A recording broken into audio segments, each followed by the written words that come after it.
please.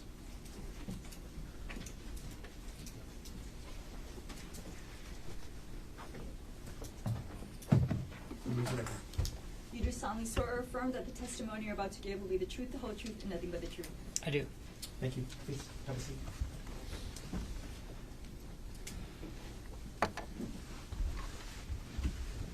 Okay. If you could please state your full name for the record and for the members of the jury. Gerhardt Konig, Gerhard, how old are you? 47, Where were you born? South Africa. And were your parents from South Africa? Yes. What are their names, and are they still alive, and are they still married? Yeah, Peter and Annabelle, they're alive and married. Okay. And they've been here. Is that them here in the front row today? That's them. Where do they live now? San Diego. Growing up, what did your parents do for work? My dad's a pharmacist, and in South Africa, my mom didn't work. How long did you live in South Africa, or maybe a better way to ask that is, how old were you when you moved from South Africa? I was 14. And where did you move to at that age? San Diego. Who moved with you to San Diego at that time? My parents and my younger sister. So what grade were you in when you moved to the United States? 9th grade. Did your dad find work as a pharmacist? Yes. What did your mom do in San Diego? She ran a home daycare.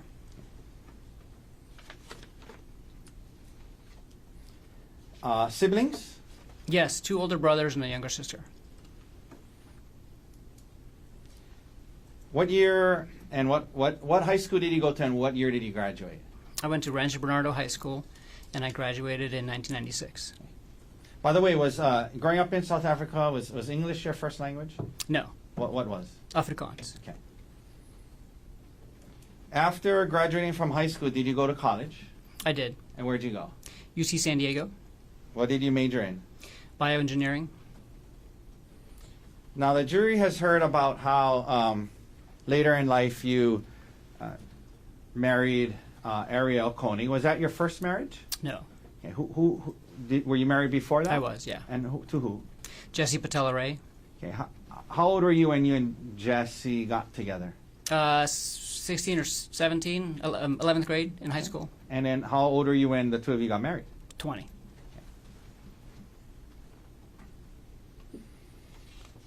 After graduating from college, what did you do? I worked as a bioengineer for 5 years. Okay. Doing what kind of work? It was a biotech startup company. We were doing tissue engineering. Okay. We don't need to get into exactly what that is, but it's in the field of bioengineering. Yeah.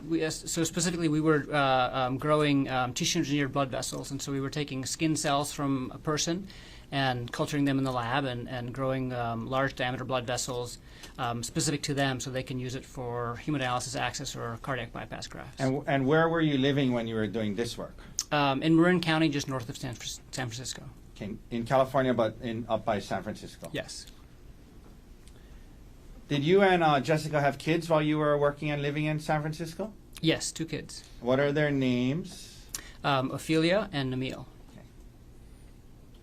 And what years or how old are they? Ophelia is almost 25, and Emil is 20.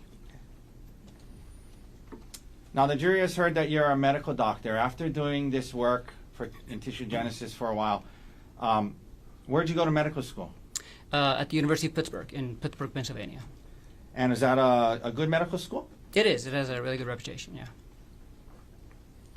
So Ophelia and Emil were born before you started medical school? Or? Yes. Okay. Yeah. Why did you choose Pittsburgh? Because of the reputation of the school and because the cost of living in Pittsburgh was low. Okay. And you had the 2 young kids. The two young kids, and I wasn't going to make any money, and it was a great place to go to school. Did you graduate from medical school in 4 years? Yes. What year did you graduate from medical school? 2010. After graduating from medical school, what did you do? I did a 1-year internship, and then I did a 2-year research fellowship. What was the research fellowship in? It was an NIH-funded fellowship at the University of Pittsburgh, and I did mostly blood transfusion research. Specifically, I was working on autotransfusion. It's when you take a patient's own blood that they were losing in the operating room, and I was figuring out ways how to give it back to them safely. Okay. Did you and was that in the Pittsburgh area? Yes. Did you eventually do a residency? Yes. And in what field did you do your residency? Anesthesiology. If you could explain to the jury, what is anesthesiology? I mean, we all kind of know what it is, but generally, how do you define anesthesia? Yeah, anesthesiologists are, it's a specialty of medicine, and we're trained to acutely treat organ system failure and techniques to limit pain and awareness. And so basically what we do is we take care of patients that are either very ill or injured, and we keep them alive until they can get patched up. And we make sure that they don't feel or remember anything. Okay. And why did you choose anesthesiology for your residency, and did you enjoy it? Oh yeah, I loved it.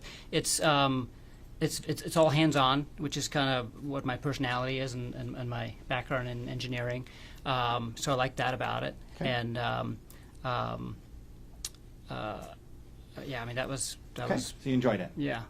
Now, what years were you doing your residency in anesthesiology? 2013 to 2016. And where was your residency at? In Pittsburgh. Now, you mentioned your residency 2012 to 2016. Did you at some point you and Jessica got divorced? Yes. Or approximately when was that, or when did you separate? We separated in 2014. Yeah. Is that during your residency? Mm-hmm. Yeah, after 15 years of marriage, and we tried to make it work. We got married very, very young. Okay. Did you after that you guys were both living in Pittsburgh? Yes. And were you involved in Emil and Ophelia? Oh yeah, 50-50 custody. 50-50 custody. Mm-hmm. You finished your residency in 2016. What did you do for work when you were done with your residency?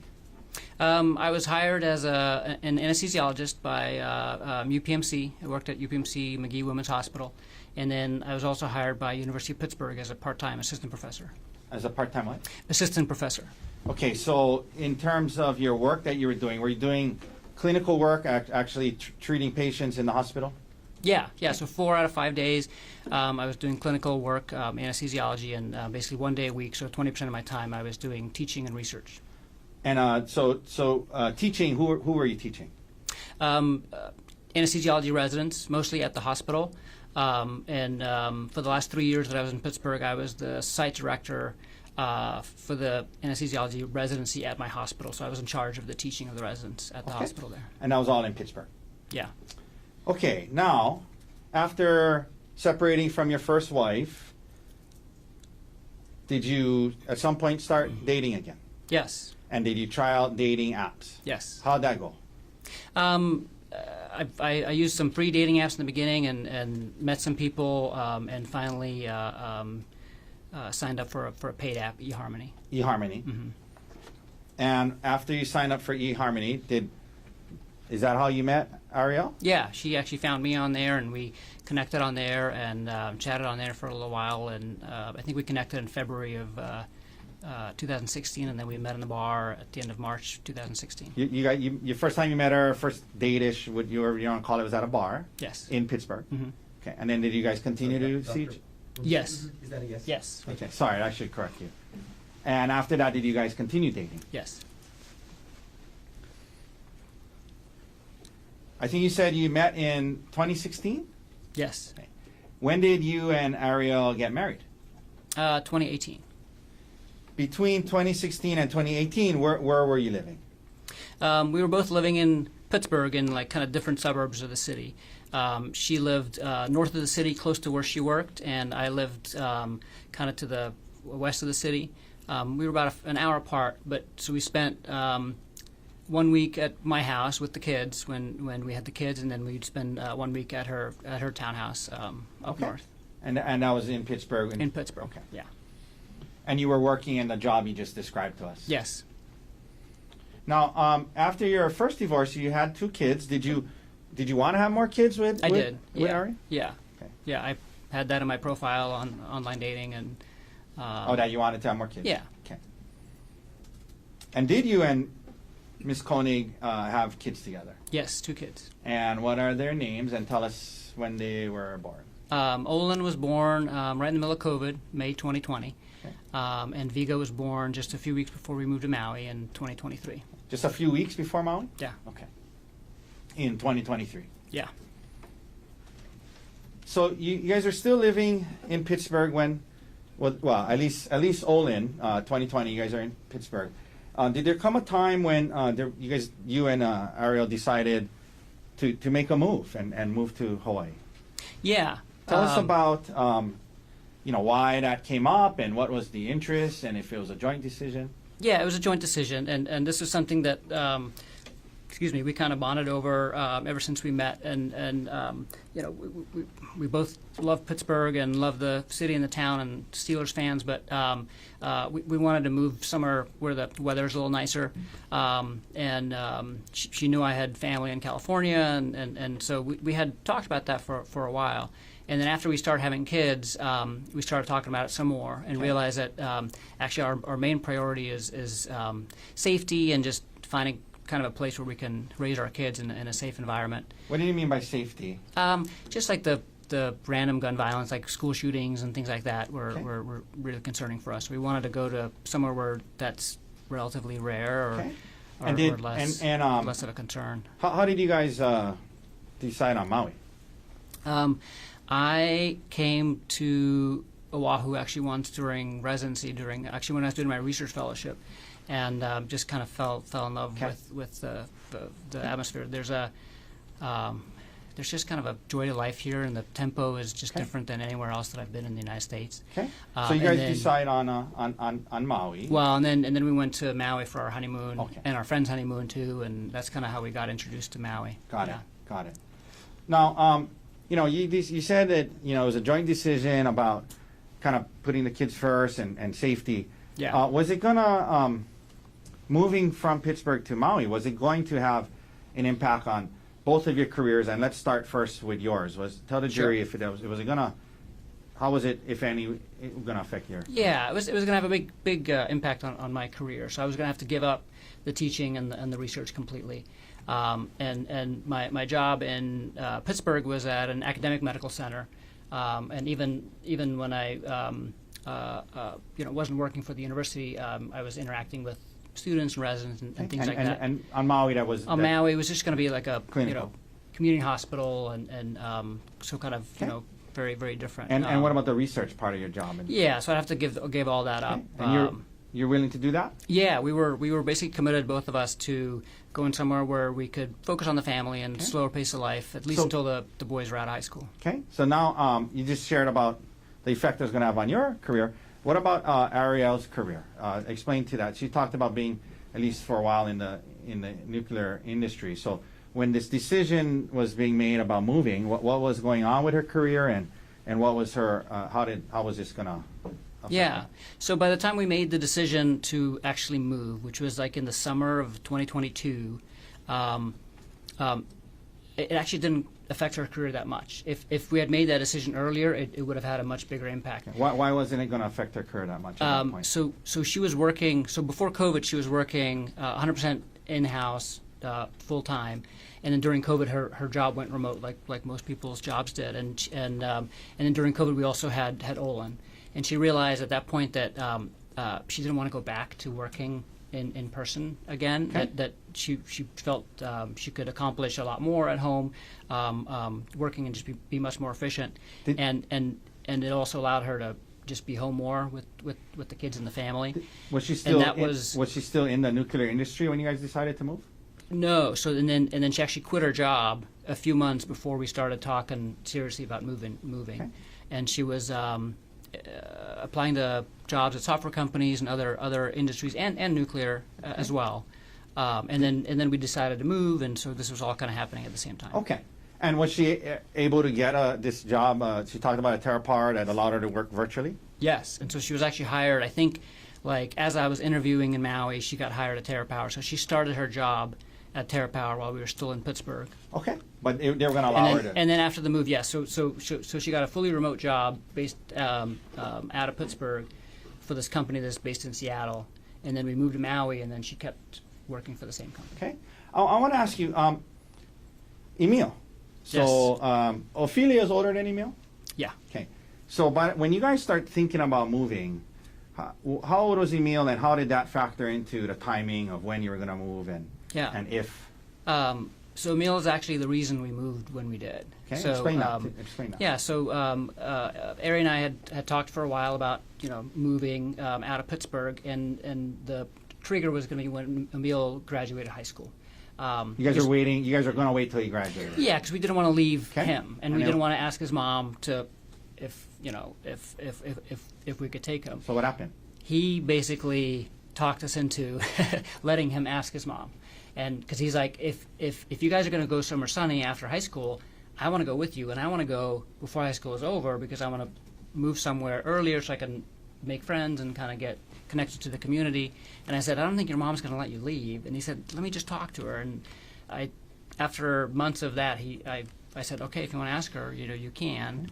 And he asked her, and she actually said yes. And so that triggered us to kind of say, oh shoot, now we can move now. We can move earlier. And so let me ask you about that. So at this point, Emil was about what age? 15. Okay. Yeah. And so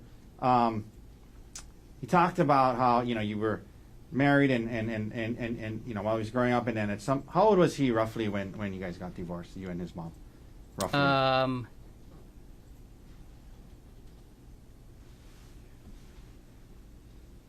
9. Okay. Yeah. And so from when he was born till 9, you obviously very active in his life. Is that right? Yes. And then after that, you had him every other week. Is that right? Yes. Okay. And then come a time now he's 16, and he's actually asking if he can go to Maui with you. Is that right? Yeah. Okay. Yeah. No, we've had a really good relationship. Okay. And so that kind of made the timeline where you guys could go sooner. Is that right? Yes. And what about Ophelia? By the time you guys were moving, was she already over 18? Yeah, she was over, and she had moved out of the house already, and so yeah, she didn't come to Maui with us. Okay. Now, so when you first moved here, did Emil then finish high school on Maui? Yes, Maui High.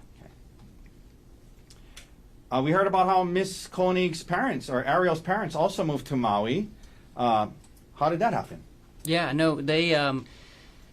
That was really nice, actually, how it worked out. But because we didn't have any family here, and two young boys. But when we told them we're moving to Maui from Pittsburgh, and they were living in Florida at the time, they said that that's too far, and they actually decided away from you guys. Yeah, and so they decided they're going to move to California because they didn't want to move to Hawaii, but they had never been to Hawaii, and so they had this trip planned where they were going to go look at a few different places in California, and we convinced them to come to Hawaii too for a few days, just to basically, visit with us. Yeah. We're trying to see if they like it. We just told them, just come visit with us, and we'll show you where we're going to live. Yeah. This was right before we actually moved, and did they like it? In less than 24 hours, they were like, "We're coming here." Yeah, and that was okay with you? Yeah, it was great because they ended up buying a house just down the street from our house, and we see them. We would see them all the time, and they're a big help with the kids, and it was just nice to have family on the island. So you, when did you guys move then to Maui? So I had to give 6 months' notice at my job. So I got a job offer in like August of 2022, but we didn't end up moving until end of February of 2023. Okay. And your job offer on Maui was what? It was so the group's called TAMG, and we're the only anesthesiology group on the island. It's a private practice group, so you applied with them? Yeah. And they hired you? Yes. So I know this is a big question, but I'm going to ask you to kind of just maybe summarize. You get here to Maui, March 2023. You got these two young kids. Your son's here. Your in-laws are here. You got a job. What was life like for you and your family from March 2023 until December 2024? Can you just summarize what it was like? Yeah, it was amazing. The move was a little stressful at first getting here, but once we were here and settled in, it was our dream life. So we bought a house really close to the hospital, so I could walk to work. And it also meant that I could take all my call shifts from home. And whenever I was done at the day, I could be home in a few minutes. And it translated into me being home a lot more than I was in Pittsburgh at my previous job. And so that meant that I was spending a lot more time with the kids and with Ari and with Emil. I was doing a lot of home improvement projects. And then as a family, we were doing lots of exploring. Like every weekend, we would explore Maui. We did a lot of beach activities. We went to the beach almost every weekend, snorkeling, surfing, paddleboarding, hiking. Okay, so it was a good life. Yeah, we made a bunch of friends through my work and through Olin's preschool, some of his friends and friends' parents, and we were getting settled in. Yeah, and let me ask you, Ariel, when you testified, when the detective asked her about how the marriage was before December 2024, she said it was a good marriage. Do you agree with that? I thought it was a great marriage, yeah. Okay. I totally agree. I just had a question. That being said, during that time period, did it ever come up that between that time period, did moving back to the mainland ever come up? It did. So her job, and when she was first hired by Terra Power, they had asked her to move to Seattle. And they said, hey, would you move to Seattle? And she said no. Okay. And then a few times they had kind of asked her again to, if she would consider that. Okay. Our plan was always to at least stay in Maui until the kids graduate high school, and then we can kind of focus on our careers again and let the career drive the decisions. Now, I was asking a little bit about your marriage during that time period, and this came up with Ariel. In your marriage back then, who handled the financial affairs more so, like taxes, life insurance, finances between the two of you? I did. Okay. And why was that so? I'm a very meticulous kind of person that keeps track of everything, and so it's just kind of more naturally in my, Yeah. Pretty organized. Yeah. Did you have, like computer files with different, insurance, taxes, yeah. all that stuff? And all of our things were joint. We didn't have any separate anything, and so I ended up taking care of most of those things. And those computer files, and they were all in a shared drive that we shared, and so she had access to everything, and she contributed and as well. But Okay. I took care of most of it. Okay. And you would kind of from time to time look into the files or update the files, or All the time. Okay. Yeah. All the time. Yeah. Okay. Now, you just described a great life and great marriage. Did there come a time in 2024, Gerhardt, when that changed? Yes. First of all, in 2024, at some point, well, let me ask you this preliminarily. Did Ariel have to travel for work? She did. Yeah. Okay, and that's because she was working virtually? Yeah. Just like three or four times a year. Okay. Did there come a time in 2024 when Ariel traveled to South Africa for work? Yes. Do you remember when that was roughly? At the end of August of 2024. And who was she going with, to your knowledge, at the time? It was a pretty important trip for her because it was just the CEO of the company, another man that was high up in the company called Jeff Miller, and herself. Okay. Now, I want to ask you this. By the way, when you guys were on Maui working, and she was working virtually, like, where was she actually doing her work? Like, when she was working? Yeah, she had a home office set up, but it was in her house. In our house, Okay. but it was in our bedroom. So, and there was no divider or anything between it. So her desk was basically right next to our bed. So like a third of the space in the bedroom was taken up by her office. And when what were her hours? Was she on Seattle time? She started? Mostly West Coast time, sometimes East Coast time. So she would usually get up Early. either 4 or 5 a.m. and start work around there. and So- then work until around 2 p.m. So were you, because it was in your bedroom, were you exposed a lot to A lot. her yeah. work and her things she was doing and the Yeah, people? she has a huge monitor on her desk. She has one of those desks that can go up and down. Okay. And it's facing into the room, and all of her meetings are on speakerphone. Okay. Prior to this, well, leading up to this South Africa trip, you mentioned did she go with a man named Jeff Miller? Yes. Did you have any concerns about Jeff Miller at that time? No. You know, I know you mentioned no concerns, but was there anything weird on that trip, behavior-wise, that you took notice of?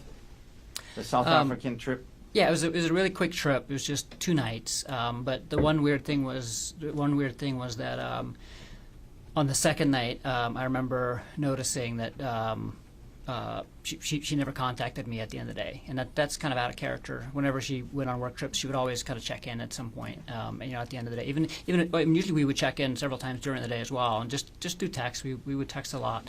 Okay. And the one night on that trip, she never reached out. And I was at work, and by the time I got home and realized that she hadn't reached out, I knew she was asleep, and so I didn't reach out to her either. But, but normally she would reach out to me when she's done with her work day. Did you think much of it at the time, or? No, I took note of it, and I asked her about it, and she just said, like, I'm so sorry. We got back late from dinner with the hosts that were hosting us, and I'm sorry, I should have texted, but I didn't. Now, she returns from South Africa. Later on in 2024, did you and your family go on a trip to Kauai? We did, yeah. When was that, roughly? In October, I think it was October. Yeah, we told Emil as a graduation present, we'll take him to one of the other islands that he hasn't been to yet for a little trip, and he picked Kauai. He picked Kauai. Now, did anything happen on this Kauai trip that made you become concerned to a degree about Mr. Miller?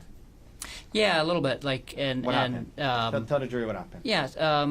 So we were there at the end of I think from like Thursday to Monday or something like that. So it overlapped with her work week a little bit, and she was able to take most of the time off. But there was a few meetings that she still had to do that she couldn't. And so and they're early morning meetings because they were West Coast time, and I just overheard her talking to him on the phone and from the other room, and it just seemed that they had a very familiar tone, more so than what I was used to, the way that she used to talk to him and the way that she talked to her other work colleagues. Now, you get back from Kauai after the trip.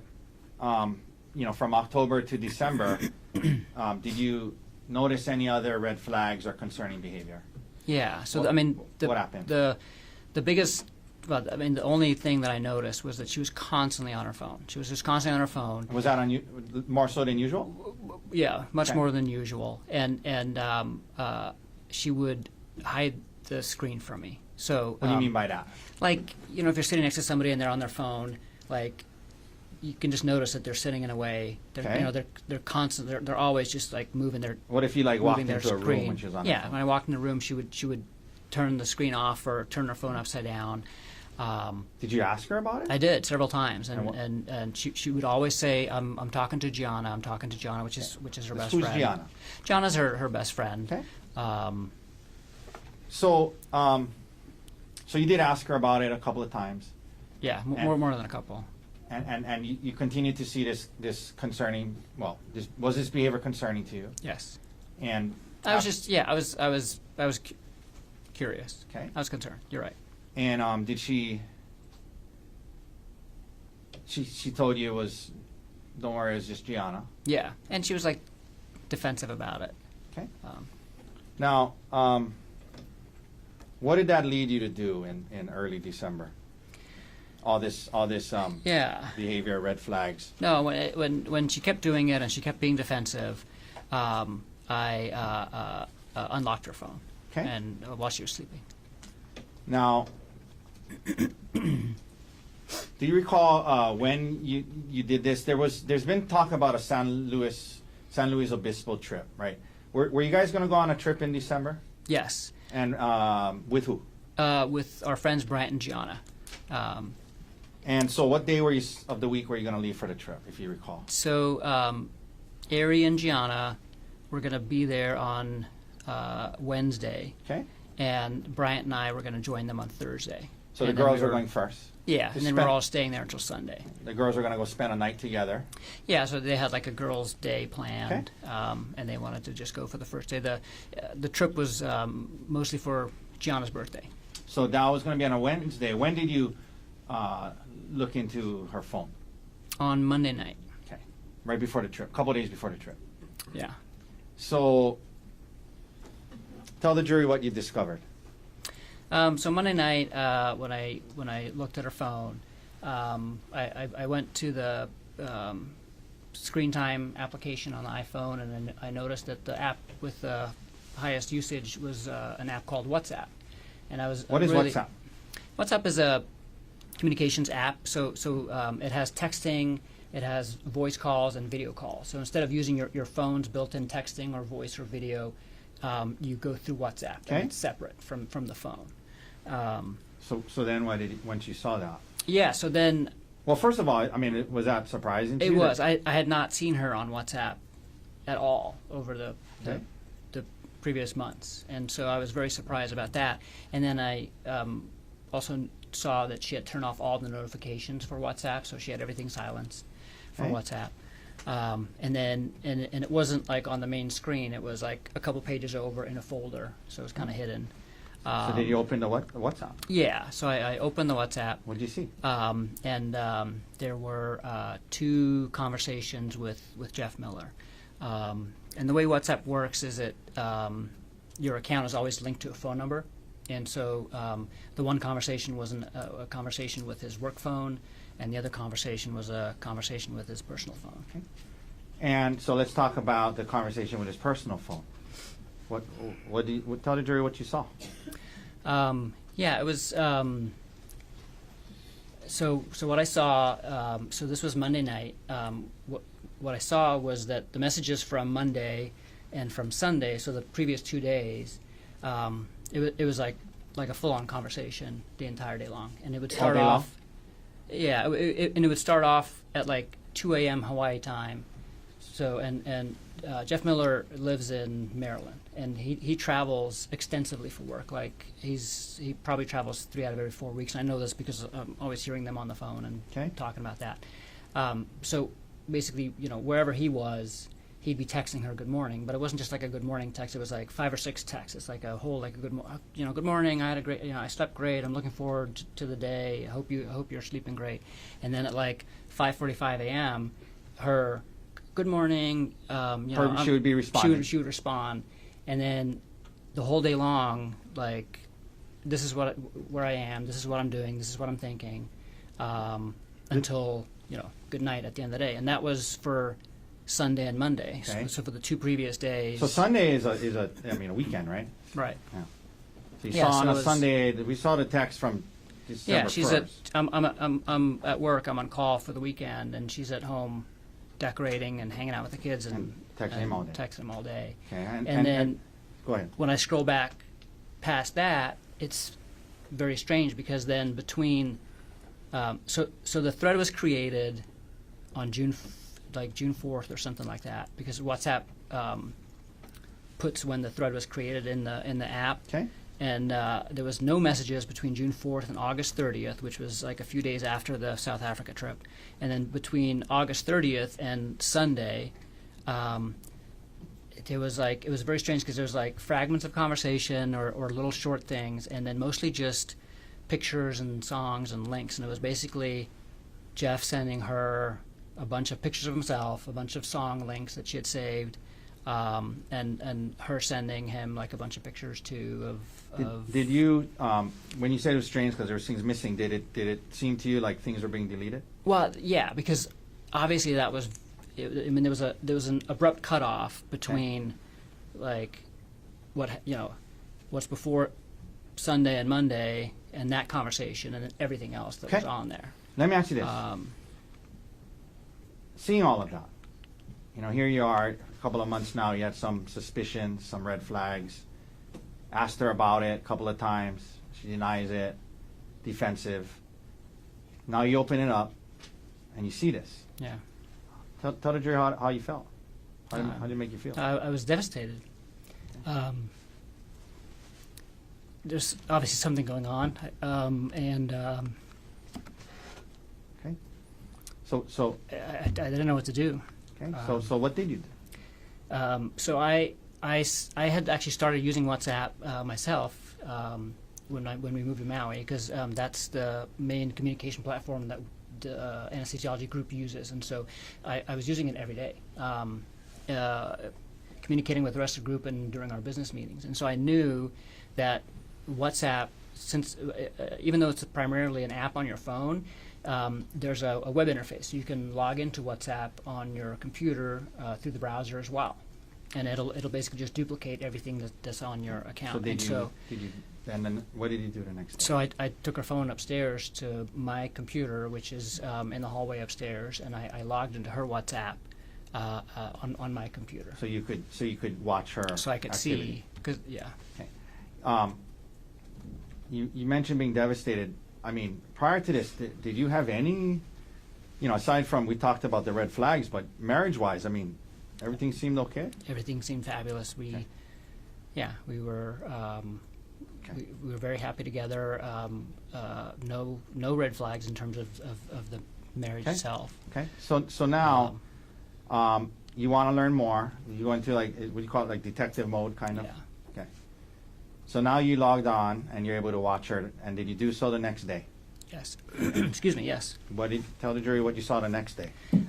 So the next day, it was basically the same type of thing that they were doing on Sunday and Monday. So they start off by saying good morning, and then just wasn't communication the entire day. But this day, she started deleting messages, and so one of the first things that she did is she deleted all of the messages from Sunday and Monday. Okay, so when you went, make sure you put the mic a little closer. So when you saw the messages the night before, Yes. and now you're looking at it on the computer next day, and those messages you saw the night before are deleted. Yes. Okay, and then what? And then I saw them communicate kind of in real time, because I could see it pop up on my screen too. And as soon as the conversation proceeded, kind of passed, she would kind of keep deleting the Okay. previous messages. So she was like, not deleting them in real time, but like throughout the day, she was deleting the previous messages. And the content of the communications and what was being deleted, again, was it concerning? Yeah, I mean, it was the same type of conversation that she was having with them on the previous 2 days, which is not a conversation you have with a coworker. This is a conversation you have with your spouse. I mean, this is. Yeah. And after watching that all day long, what did you conclude? I mean, in terms of what was going on. Did you believe? I mean, she was having an affair. Okay. Let me ask you this: while that was, did you, because she was deleting these things, did you try to save some of the messages? Yes. So the first thing I did, actually, the night that I unlocked her phone, because on WhatsApp you can also export the thread basically and save the thread, and so I exported the thread to my phone. So I had copies of what was on there when I first discovered it, and then the next day on my computer, the only thing I could do on the web interface is take screenshots Okay. of the. And you took some. Yeah. All right. So now you are faced with, this. You got this trip in a day or two. Do you confront Ariel right away? Not right away. So the way that this was happening was that our trip to San Luis Obispo, there's no direct flights from Maui to San Luis Obispo, and so we coordinated that the layovers were going to be in Phoenix, which is where Brian Gianna lives. And Ari was taking a red eye on Tuesday night. And so on Tuesday, when I was first discovering and watching this kind of in person for the first time, Let me stop you there. She's packing So just for the to trip. help the jury. So Monday night is when you first found the WhatsApp chain. Is that right? Right. So Monday overnight. Tuesday So Tuesday day. morning, I wake up and I start looking at them interacting in Throughout real the day. time during the day. And then Ariel's supposed to leave that night. And so Okay. she's supposed to leave that night. Do you confront her before she leaves? I do not. Okay. Yeah. And then, so she leaves. Who do you first reach out to talk to about this? Yeah. So on Wednesday night, I'm supposed to leave to fly to Phoenix to meet Bryant and then go to San Luis Obispo. Okay. And Wednesday, like in the middle of the day, I call him and talk to him. Okay. And why did you call? FaceTime him. Why did you call Brian? Talk to him about it. Few different reasons. One was that we were, about to go on this trip with them, and I wasn't able to, I knew I was going to have to confront her as soon as I got to San Luis Obispo. So now it's Wednesday, and I'm convinced of, I'm seeing what they're doing, especially what she was sharing with them on Wednesday. So on Wednesday, she was spending all day in San Luis Obispo with Gianna, and she's basically keeping him up to. I mean, first thing is as soon as she lands in Phoenix in the morning, she's like, just landed. I have an hour and a half. If you're free, we can chat. Can't wait to talk to you. Is she texting you, keeping you up to date? I'm getting. I also got a just landed text, but nothing else. Okay. And but she's reaching out to him and on WhatsApp, you can see when a message has been read, and so as soon as she saw that he read her just landed text, she called him. She didn't wait for him to respond Okay. and stuff. And I'm not getting a call. I'm not getting any of this stuff. And then during the day, she's sending him pictures of the places that they're of her and Gianna doing stuff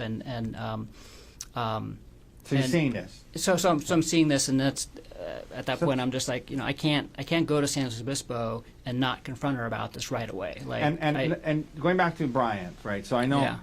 Did you guys have fun activities planned? It was supposed to be a fun couples Yeah, trip. so it was supposed to be a couples trip, right? And it was Gianna's birthday, and actually Ari planned it because she used to work for, one of the power plants that she that was her responsibility for refueling is just outside of San Luis Obispo. So she used to travel to San Luis Obispo all the time for work, and Okay, so were you planned were you a bunch of fun reaching out to activities. Brian and you said there's several reasons. Was one of it to kind of let him know hey, this might not be the fun trip we had Yeah. planned? So the first reason was hey, this is I'm just giving you a heads up.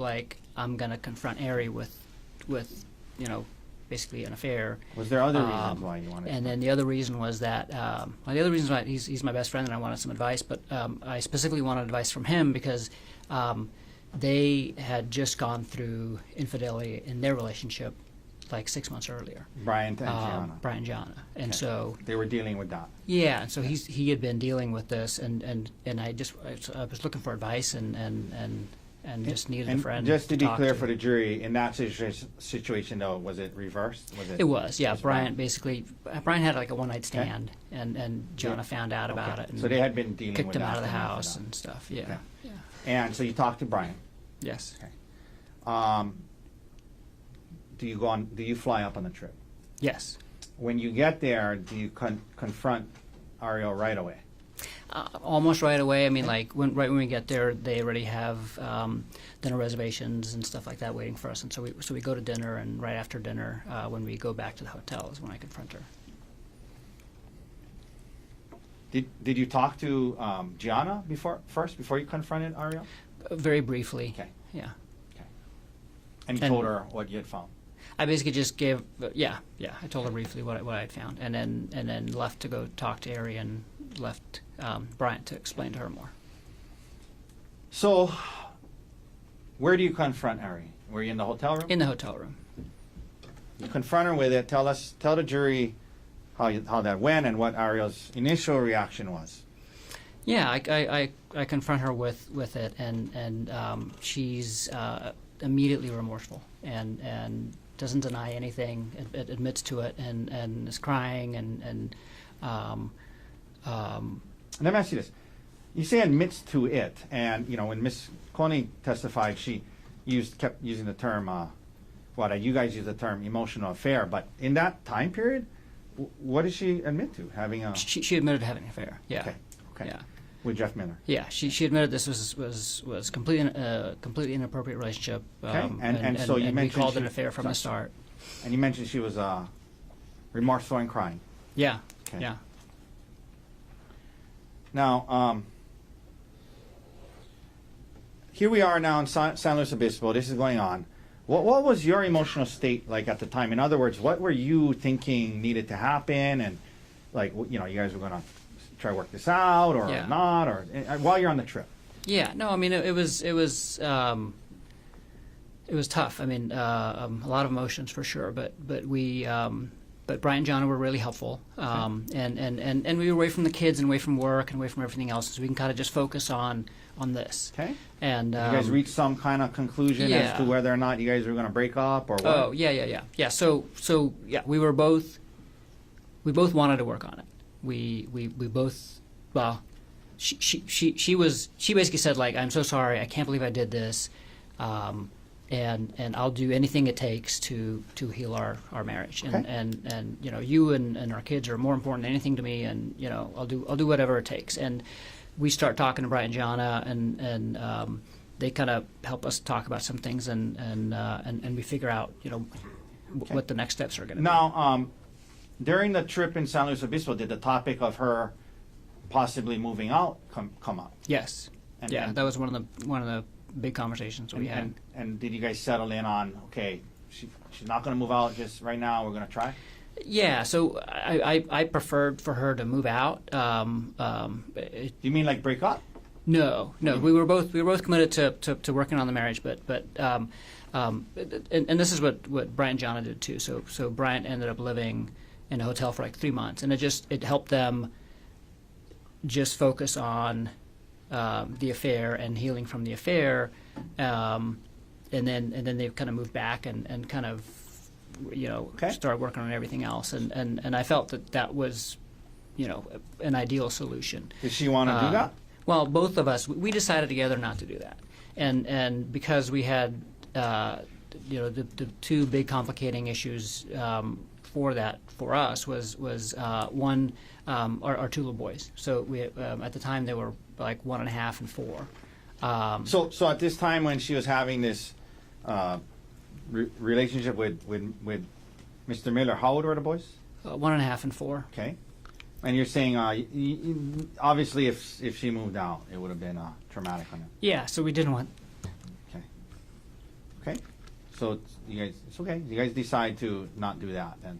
Yeah, we didn't want them harmed. Okay. But But let me ask you this: in order for her to not move out, to avoid that harm. Sorry. May I approach John? thank you. Excuse me 1 second.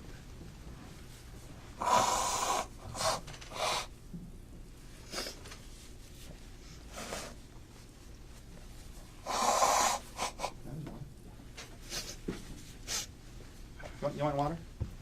Yes, please. You mentioned the kids. Was there did Ari have other concerns about her moving out?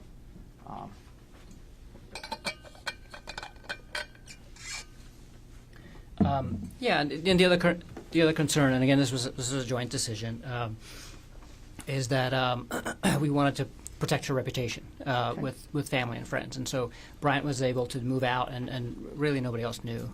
It was just Ari and I actually that knew, and that was it. So in other words, if Ari moved out on Maui, you talked about you guys had formed a pretty good close group of friends. Her parents.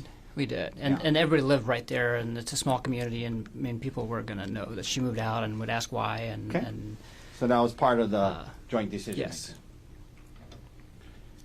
So you guys are up there, San Luis Obispo, decide that we're going to try. It's not going to move out. What about were there some talk about if we're going to do that? At least initially, was there some talk about what was needed to happen as it related to Jeff Miller and her job?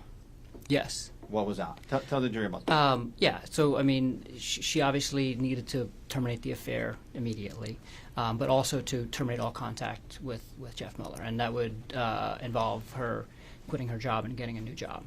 Initially, what did she say? I mean, was that something she was agreeable to initially? Absolutely. Okay. And so we decided that was the plan, and she said she just needed a little bit of time, and so she didn't want to quit her job right away. But that she would limit contact with him, and so she actually sent him an email through work, like a work email, and said, basically, hi Jeff, from this point on, all of our communication needs to be in email only. If we do meet, because they would have virtual meetings all the time, if we do meet, it would have to be with one other person present. And she did this without talking to me, but showed it to me afterwards. Said, hey, this is what I did. Is that okay? And I said, that's fine. So the plan was that she was going to quit her job and maybe find a new job, but in the meanwhile, for sure she was going to quit her job and find a new job. Okay.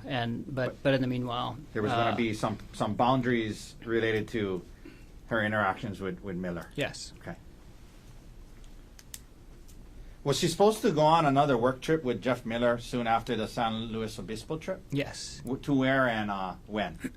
So the San Luis Obispo trip ended on Sunday, and then on Sunday I was going to fly back to Maui to take care of the kids, and she was flying to Seattle, and she had a week-long business trip in Seattle starting right after this trip. Right after? Mm-hmm. She was going to go straight?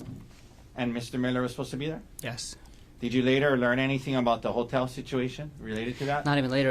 It was. I mean, so while we were in San Luis Obispo and while we're still talking about all these things, she, I told her basically, I'm not okay with you going to Seattle. And she said, no, I totally understand. And she said, I'm going to cancel that trip. And she admitted that she had changed her hotel from the hotel that she was supposed to stay in with her primary team that she works with at TerraPower to the hotel that Jeff Miller was in, and they already had dinner plans for Sunday night. Okay.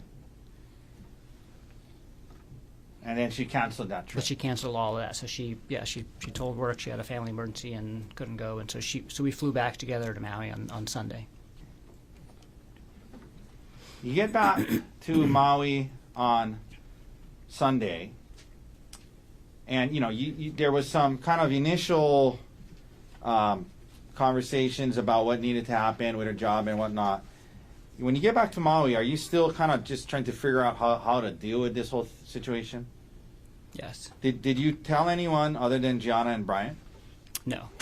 And was that for the reasons you talked about earlier about Ariel's reputation? Yes. But you did. We saw the email that you sent at some point to Mr. Miller's wife, right? Oh, yeah. And I did that in San Luis Obispo. Yeah. And that was in San Luis Obispo. Okay. Mm-hmm. Yeah, that's the day that I found out. Yeah. And that's not true. That's the day that I confronted her about it. And why'd you do that? I just felt that if I was in her shoes, I would want to know. Okay. Okay. So now you get back to Maui, and to your knowledge, immediately after was as far as you knew, Ariel limiting contact with Mr. Miller? Yes. Did she ever start to look for a new job? Yes, right when we got to Maui, she was updating her CV and her LinkedIn profile and looking for jobs. All right. At some point, did you start listening to some audiobooks and trying to get some advice about how to heal from this? Yes. And what did you learn from those books about what was necessary if you guys were going to even have a chance at this? Yeah. Listen to several books and talk to Bryant a lot, and there's a lot of different things that the books recommend. But the five main things are basically, the first is always to terminate the affair, obviously, and terminate all contact with the other cheating spouse. Okay. And all the books talk about, and if this is something at your workplace, you need to quit your job or move departments or something like that, because it's something that's commonly happens between coworkers. And then the second thing is that the cheating spouse needs to put in the work to understand all of the damage that they've caused to the relationship, and because it's not immediately apparent, just how deep the trust issues are going to impact things, and potentially putting the family dynamics and the kids at risk and things like that, and all the different ways that you hurt your spouse. And Okay. so that was the second thing. The third thing is Was there anything about privacy? so the one of the main things is actively rebuilding trust, and that means that you're going to have to proactively give up privacy and then also tolerate some invasion of privacy. Meaning, basically, like you need to tolerate if your partner is saying like, "Hey, can I see your phone, for a sec and see who you're talking to," or "Hey, I can I see who you're emailing?" So Not get defensive. and not get defensive. Yeah. Okay. Now, and did you discuss those things with Ariel? Yes. Okay. And was she doing these things? In the beginning, and then very inconsistently the rest of the month. Very what? Very inconsistently the rest of the month. So she was kind of initially willing to do some of these things, but then seemed to become unwilling. Yeah. So basically, it seemed like her whole attitude changed, really within a few days of us getting back to Maui. Tell us about that.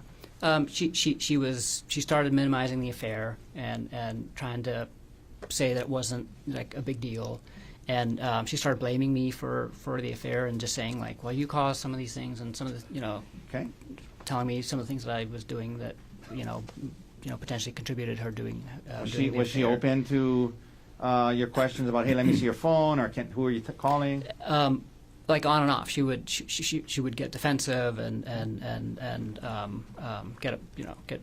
get irritated at me, basically asking those things. So when she was kind of now backing off of some of the things you guys initially agreed to, did that cause you to kind of go into detective mode again and look into, try to obtain more information about the extent of her relationship? Yeah. Okay. And Yeah. what new information, if any, did you learn at that point? I was trying to talk to her about the affair and just trying to get more details, because we didn't talk about it in detail in San Luis Obispo. We were just kind of talking about big picture. Are we going to stay together? Okay. Are we going to move out? But she admitted all to these it, though, things. right? Yeah, she admitted to it. And then later, a few weeks later, I was looking, and the two main things that I found out. Let me just back up. So I was trying to ask her more questions about the affair, and she wouldn't basically engage Okay. and answer questions. And so everything that I found out is I basically found out on my own. And I found out that when they were in South Africa on our phone bill, actually, there's records of them texting just through regular text, like up through past like 10 o'clock on that night that she never got back to me. Okay. And then again, like a 1-minute phone call at 5:30 the next morning, local time, and I was like, that seems odd. And then Okay. in that combined with in the work thread that they had on the WhatsApp, not the personal one, the work one, the next morning they're talking about work stuff, but then they're also talking about how they can barely stay awake and they're both so tired and So that made things. you wonder. Yeah, I just. Okay, what else that did you made me, learn? What else new things did you learn? concerned. And then the other thing was just the sheer scope of the number of deleted messages, because I saw that WhatsApp has a statistics area where you can go to for the app that shows you how many total messages have been sent or received since the last reset So what did of you the see? app, and she had deleted over 10,000 messages Over- during that time. Over what period of time? I'm assuming during, Okay. So the thread was created on June 4th, and I'm not sure when. She said that the affair started after the South Africa trip, is what she admitted to Okay. me. So it was either over 3 months or 6 months. Okay, you just start doing some But it's like, rudimentary math 50 in your to head. 50 to 100, or like 60 to 120 messages a day. Okay. During that time if it's averaged throughout the whole day, and then Okay. 19 hours of phone and video calls too. Okay. This is probably a dumb question, but did that make you feel better or worse about the situation? No, it made me feel worse, and I was just feeling worse about the whole situation overall, because it takes some time to kind of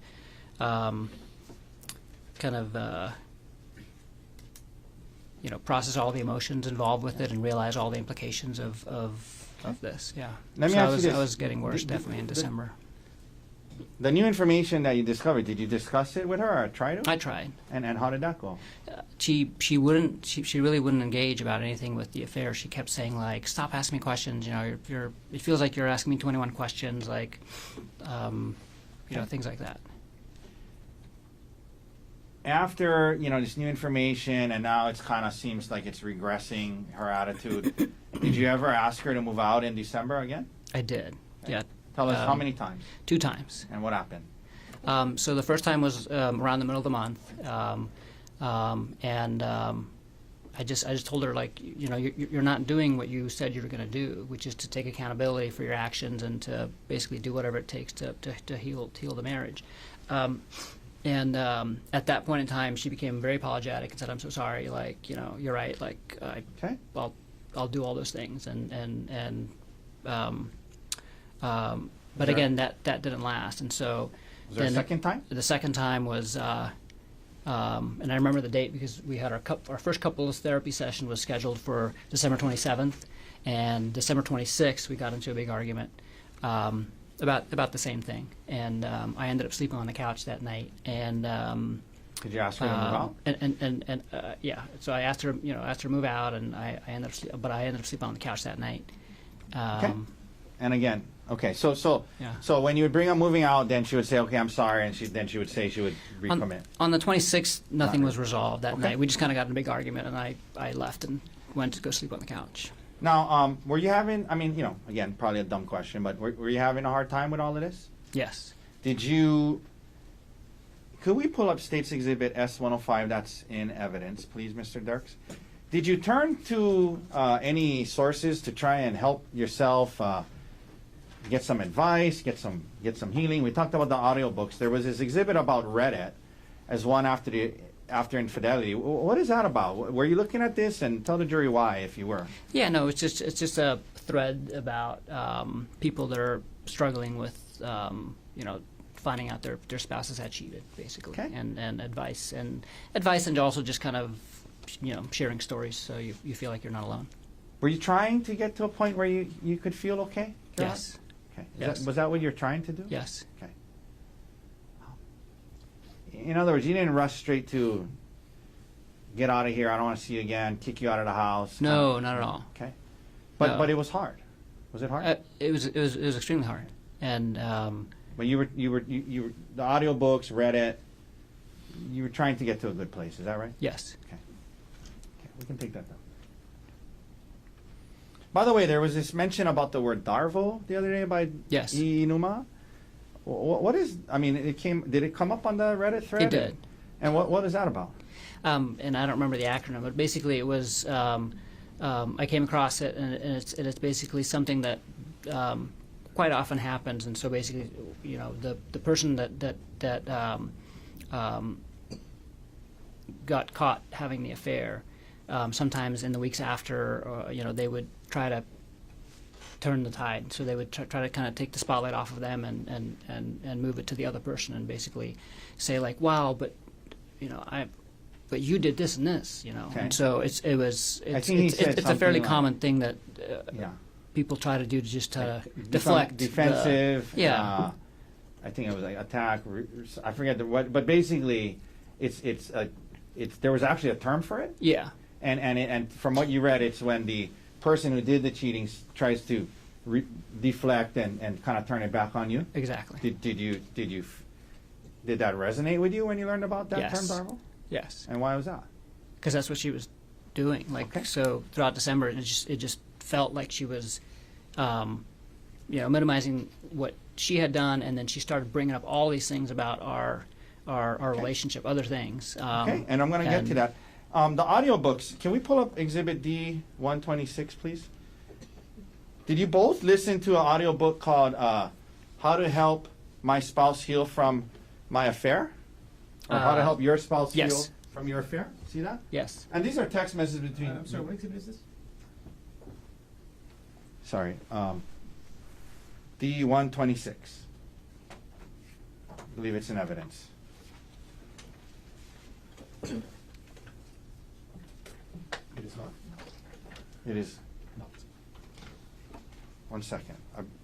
Take your time. I apologize. So I did ask her about it. There was text messages between the two of you guys about an audio book called How to Help My Spouse Heal from My Affair, correct? Yes. And is that something that a audio book you both listen to in your efforts to try and get to a better place? Yes. Okay. I know I listened to it, and she told me she did.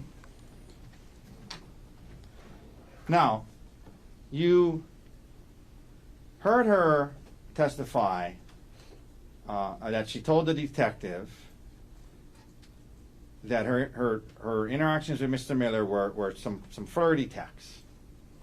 From what you saw back then and discovered, was that an accurate description of the extent of her relationship with Mr. Miller? Not at all. Proper impeachment. And No, overruled. prior inconsistent. Understand. Overruled. Let me ask that again. You had conversations with Ariel where she admitted to the affair, yes? Yes. You saw the communications that she had with Mr. Miller, correct? Yes. There was all this stuff you just talked about. You heard her say, and when the detective asked her about it, she said there was no affair, and she described it as flirty texts. From everything that you learned about this situation, was that an accurate description of what was going on between her and Mr. Miller? No. Objection calls for opinion. Sustained. That's answer strictly. Isn't that? I'm sorry, I apologize. That's not the same question I asked a second ago? No. Okay, let me think of what that last question was then. From what you, let me ask you this. I apologize. Let me ask it to you this way.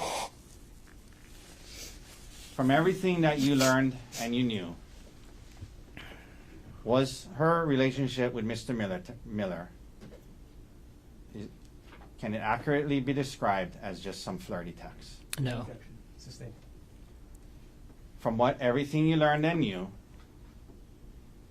was all that was going on between them flirty texts? Objection. Same objection. Slightly different question. Overruled. No.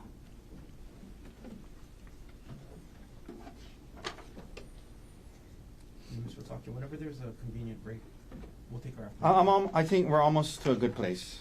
You just let me know. Yeah, maybe 5-10 more minutes. Okay, if everyone's okay with that. Anybody? Okay. Okay.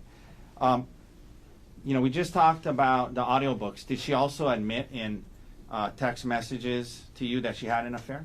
Yes. Okay.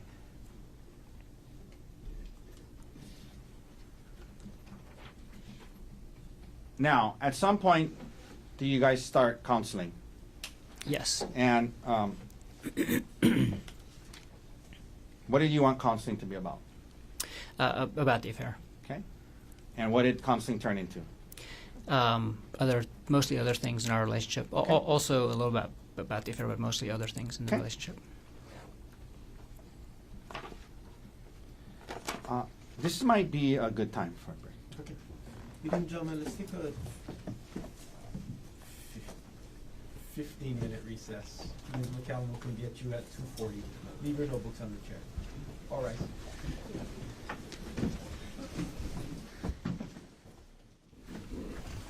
Presenting case number 12, State of Hawaii versus Gerhardt Konig, 1 CPC 25-373.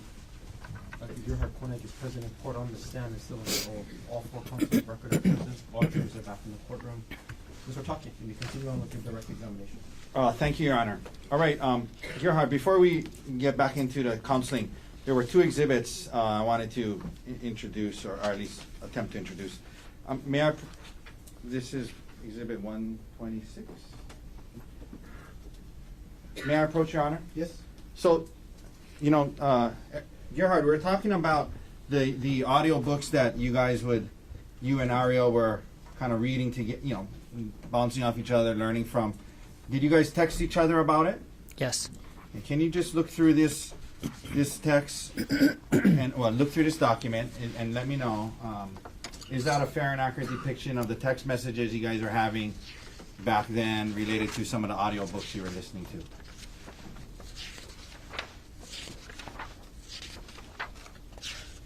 Yes. Okay.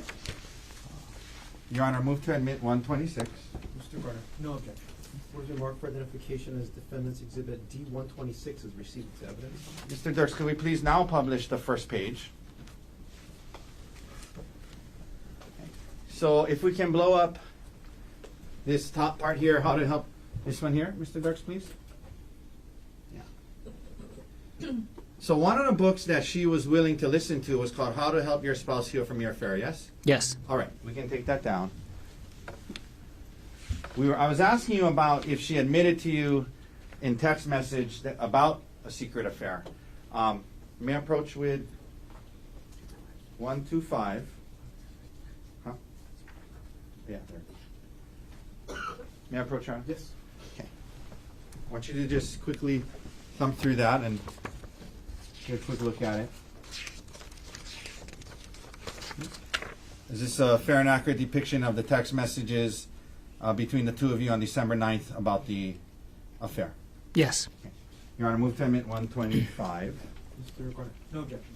What has been marked for identification as Defendant's Exhibit D-125 is received into evidence. Can we, Mr. Dirks, publish it starting on the second page for now?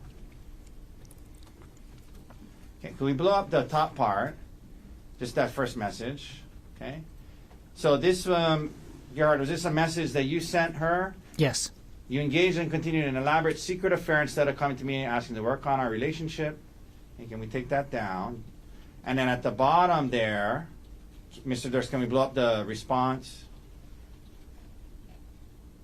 And did she respond to you? If anything, I learned how stupid it was this time and know how to make sure it doesn't happen again. Is that what she texted you back? Yes. Okay, we can take that down.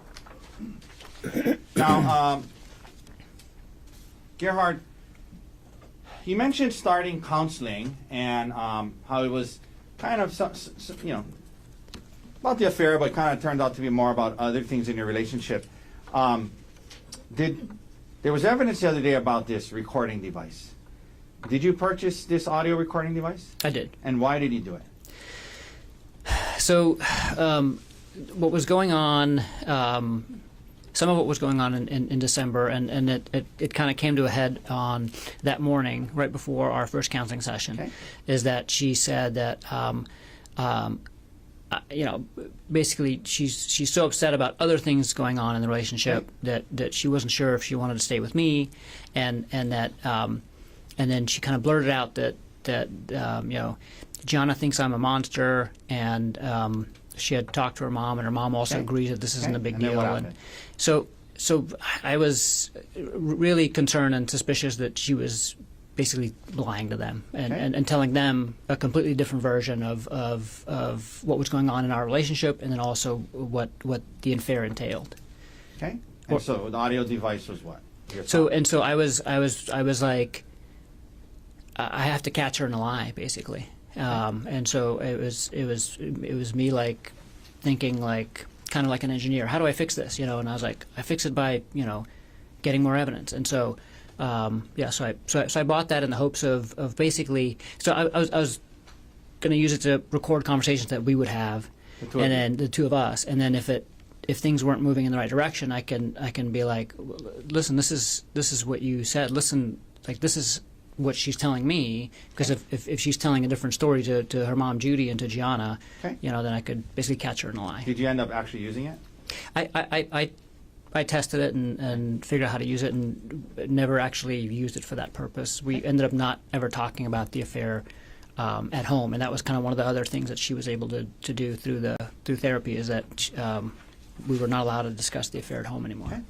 And back at that time, where your head was kind of just spinning, and were you just trying to figure out how to get through it? Yes. Okay.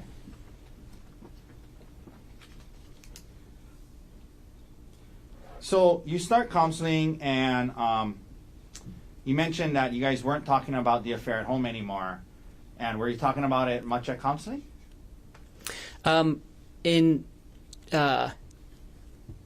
little bit. So the counselor that we went to on Maui, the first couples counselor, it was fantastic, and it was in-person counseling, and she really listened to us both, and made us both feel hopeful, because she basically said, like, this isn't the end of the world, everything that I'm hearing, and as long as you guys are both committed to making this work, like, this is, we're going to get to a better place at the end of this. And so it felt very, very hopeful in that sense. Okay. But the counseling sessions themselves were focused On a lot other of things. on other things, Okay. and then also on, like, general kind of relationship building things. All right.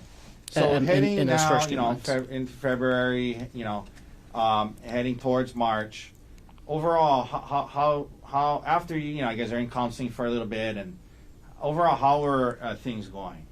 Good, actually. I mean, I felt really hopeful, and in kind of hindsight, I would describe it as taking Tylenol when you're sick, right? It makes you feel better. It's not actually addressing the illness. It's not actually, you're not doing anything about the disease itself, but it felt better because we were learning, communication techniques. We were doing a bunch of exercises to kind of define what we wanted our relationship to be like at the end of this, and things like that. And you We weren't were really also- you mentioned not talking too much about the affair at home. Yeah, and so we weren't allowed to talk about the affair at home either, so it kind of made home life easier, Okay. in that sense too. Let me ask you this: heading into March, were you still committed to trying to make this work? Yes. Heading into March, were you still hoping that you guys could work through it? Yeah. So now we're into March, and as we've learned, Ariel's birthday is in March. The trip to Oahu, how did it come up? I have to schedule my vacation basically 1 year in advance. So we plan vacation as a group, and we have to cover a bunch of different sites and stuff. And so we have like a vacation lottery like a year in advance. And so I had the week off of her birthday already. Oh, you had scheduled from before? You'd scheduled your vacation around her birthday? Yes. Okay. And so I had the week off for her birthday. That's one of the weeks that I had gotten off, and I always do that. I try to get her birthday off and my birthday off and things like that.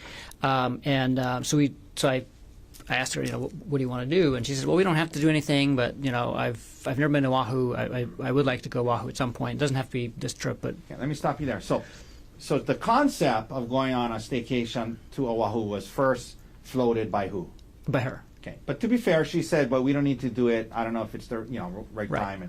And what did you say in response to that? I said, I mean, there's no reason not to. I have the time off, and she could take the time off, and Did you think it would be a healthy thing for you guys to do, given everything you've just been through the last couple of months? yeah, I thought it was great. We had just been to California for a week with the kids, and that went really well. And so we had taken like a nice family trip, and it just seemed like it would be nice to take a couple's weekend away. Had you forgotten about the affair and Mr. Miller or anything like that? Not at all. Okay. But you were still hopeful and working towards a better place. Yes. And you thought the trip might be a good part of that. Yeah. Okay. So she brings it up.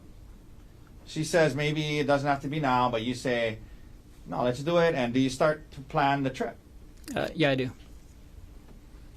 What day were you guys going to get to Oahu? Sunday. And what airline were you going to? Well, you flew over on an airline, obviously. Mm-hmm. Yes. From the Maui airport. Yeah, I can't remember which airline. But from the Maui airport. From Maui to Oahu. Did you and Ariel check bags or carry on? Just carry on. Did you go through the TSA checkpoint with her and your carry-on bags? Yes. Were there any problems going through the TSA checkpoint? Not at all. No, the bags weren't searched or anything. You land on Oahu on Sunday now, I think you said? Sunday morning. Sunday morning. What was planned for the first day?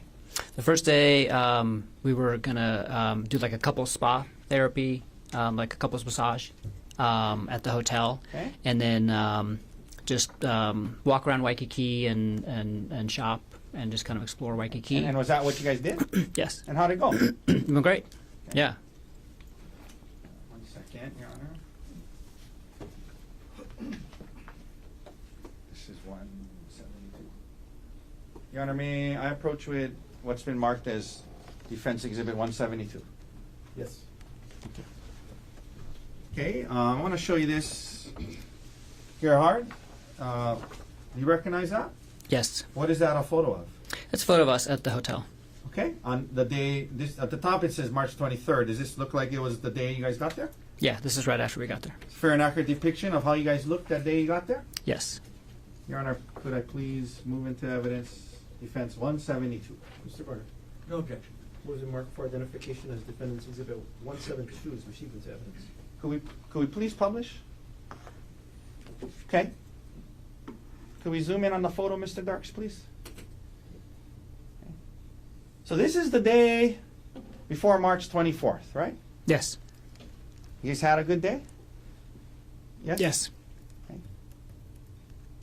Did you plan this trip on Oahu to try and kill your wife? No. Were you trying to do something nice for her birthday? Yes. Okay. Okay, we can take that down.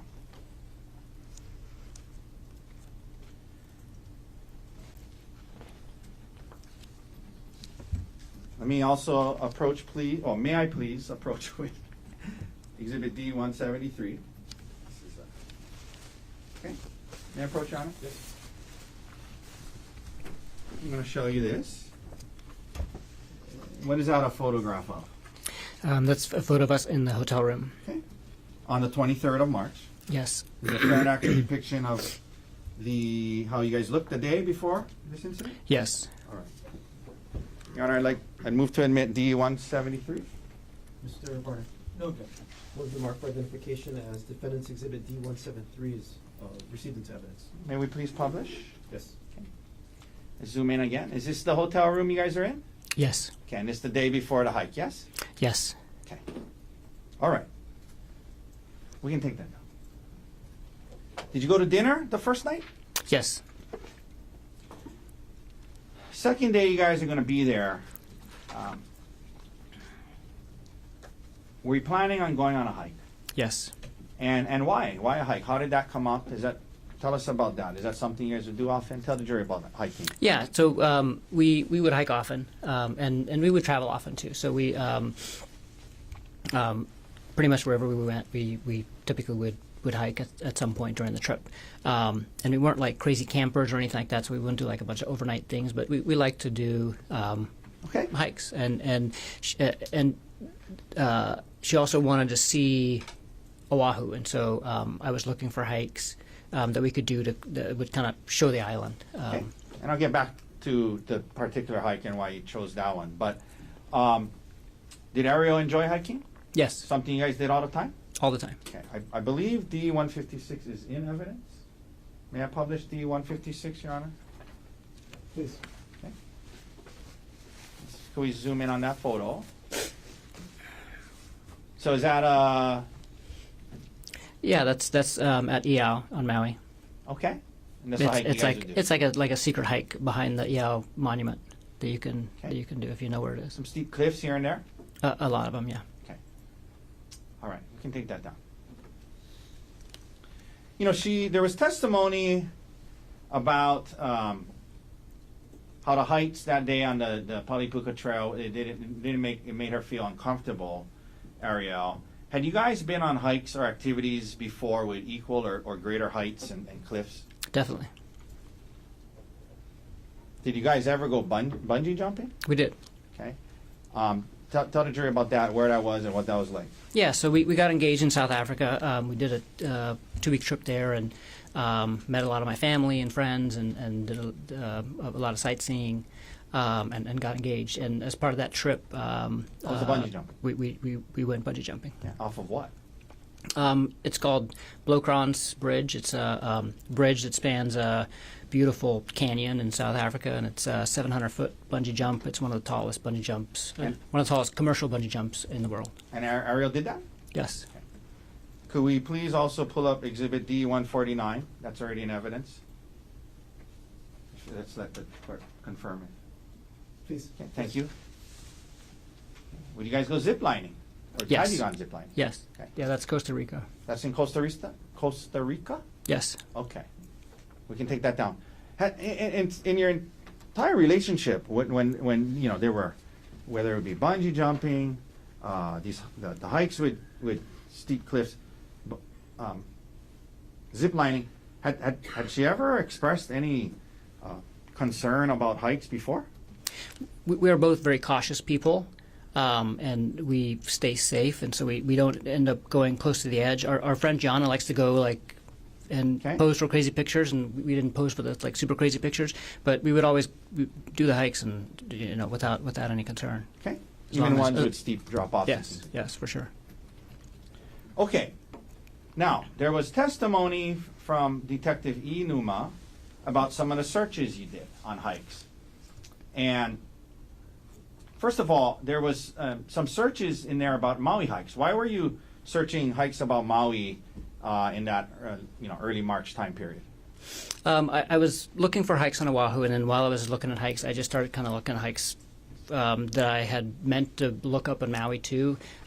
We hiked a lot on Maui, and we had done all of the kind of the ones that are easier to find out about, and so we were talking to a bunch of people that are from Maui and getting recommendations for hikes. And so when I was looking up hikes, I was looking up some of the Maui hikes as well. I also looked up some hikes on Kauai that I'd heard about that I wanted to do in the future. Did you also hike with Emil?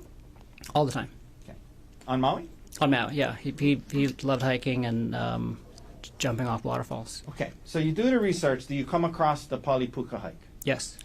And what did you learn about it, and why did you choose that one? What were the things that made you choose that one over the other ones that you researched?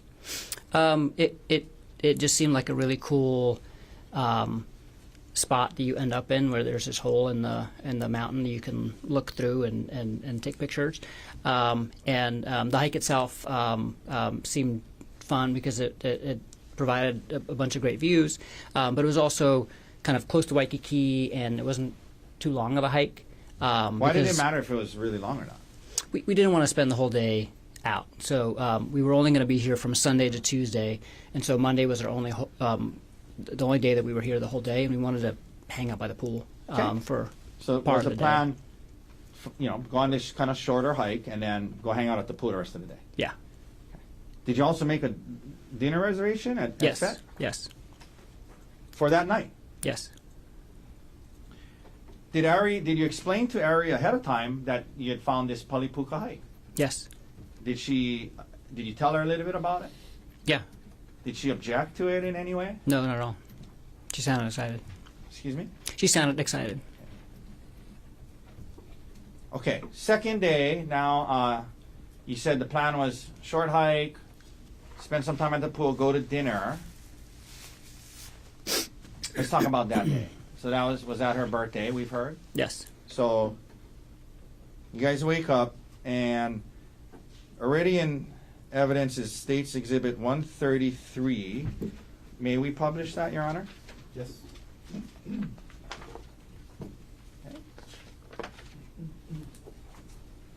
Okay. Did you give her a birthday card that day? Yes. Yes. Okay, we're not going to read the whole thing, but did you mean the words you wrote in there? I did. Okay. Did you? We can take that down. Did you also get her a birthday present? I did. What did you get her? It was a necklace, like a Koa wood silver necklace. Okay. You wake up. What do you do before heading out to the hike? We had breakfast at the hotel, and then next door to the hotel was a bakery where we got some coffee and some pastries. Okay. May I approach with D175? Yes. What is this a photo of?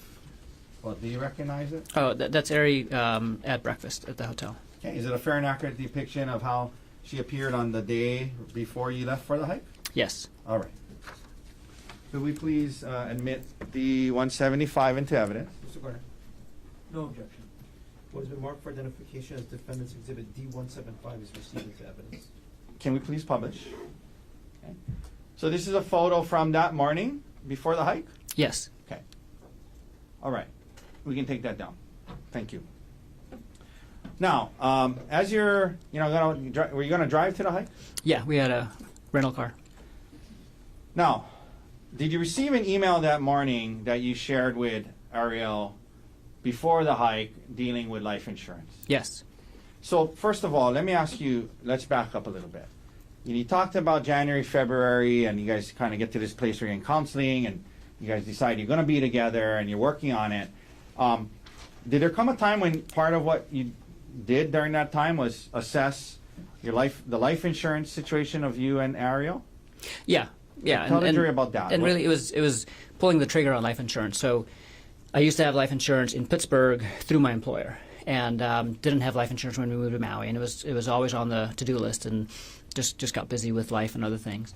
Originally looked into it the previous year, but never went so far as to contact the life insurance agent and actually go through with it.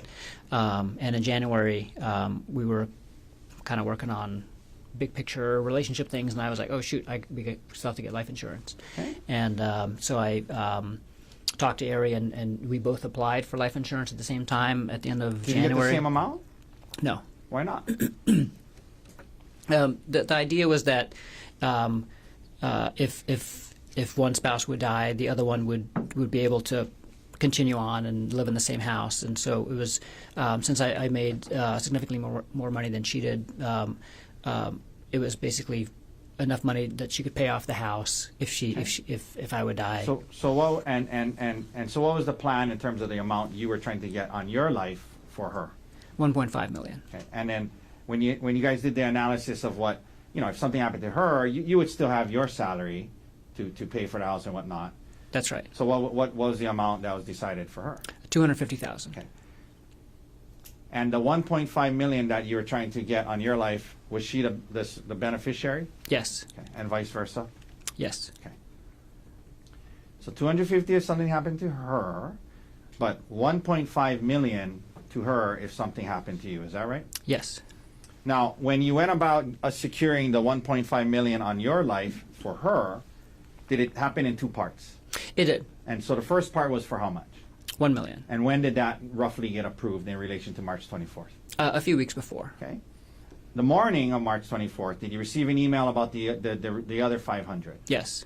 And what was the email? That policy had gone through, and I needed to DocuSign the final document to make it effective. And did you DocuSign it that morning? Yeah. Your Honor, can I approach with D116? Yes. Dr. Konig, I'm showing you D116. I want you to look at it, and there's a lot of pages to it, but just the first page. Tell me what is D116? This is the email from AAA Life that is asking me to DocuSign the policy. Okay, and what date and time did you receive? Well, I received it on Monday, March 24th at Monday, March 24th, 2025 at 8:02 a.m. okay. And is this a fair and accurate depiction of the email and attachments you received on the morning of the hike? Yes. Your Honor, I ask to move it into evidence. Mr. Konig, No objection.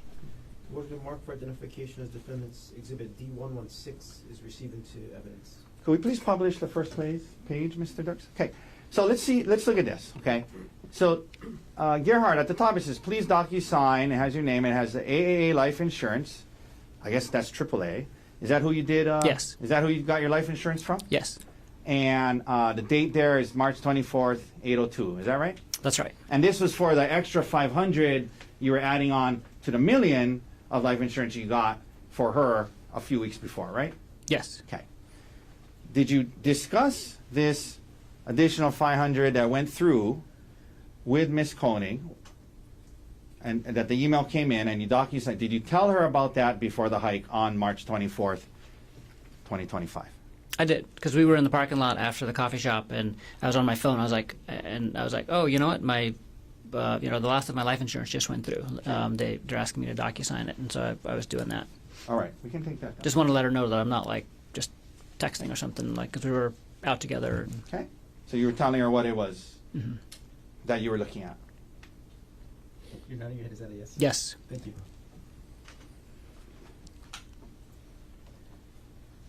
And so, from that point on, if something happened to you and in an accident or whatnot, she would get $1.5 million, correct? That's correct.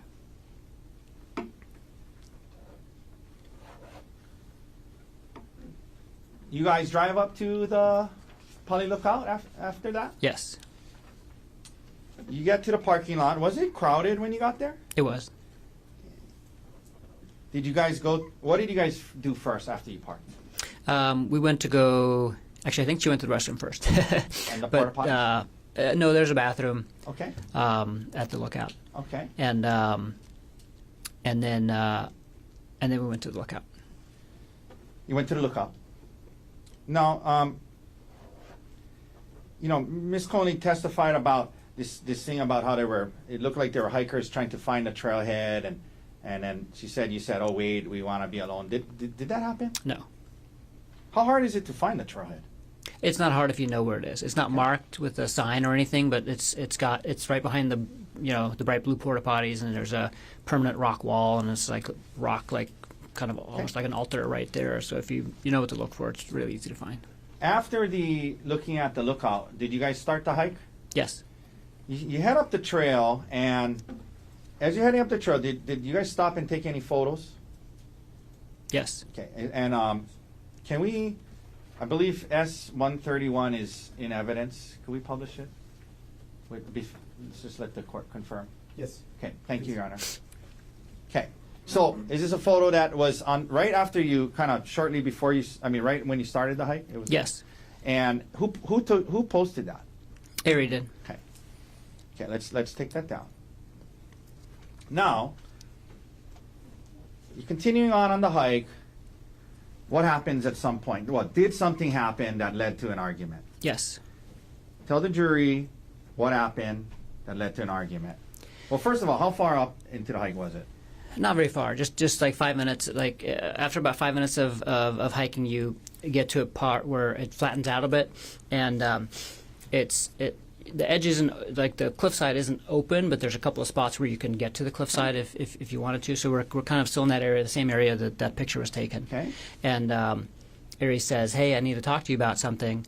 I'm working on this project with Jeff Miller, and I'm gonna need to travel with him again, and I need you to be okay with that. Is that okay?" Okay. And so she was kind of telling you, like, hey, there's just things at work going on. I need you to be okay with this. And asking you to trust her. Yes. Okay.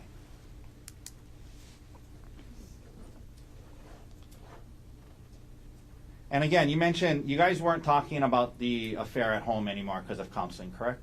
That's correct. And you guys weren't talking about it in counseling a lot at that time? We hadn't gotten to That. kind of the core of it yet. So she brings this up. What is your reaction to it? I'm very surprised, yeah. Were you upset and angry? I wasn't angry. I was surprised and upset, and I told her no. Like, I'm not okay with that.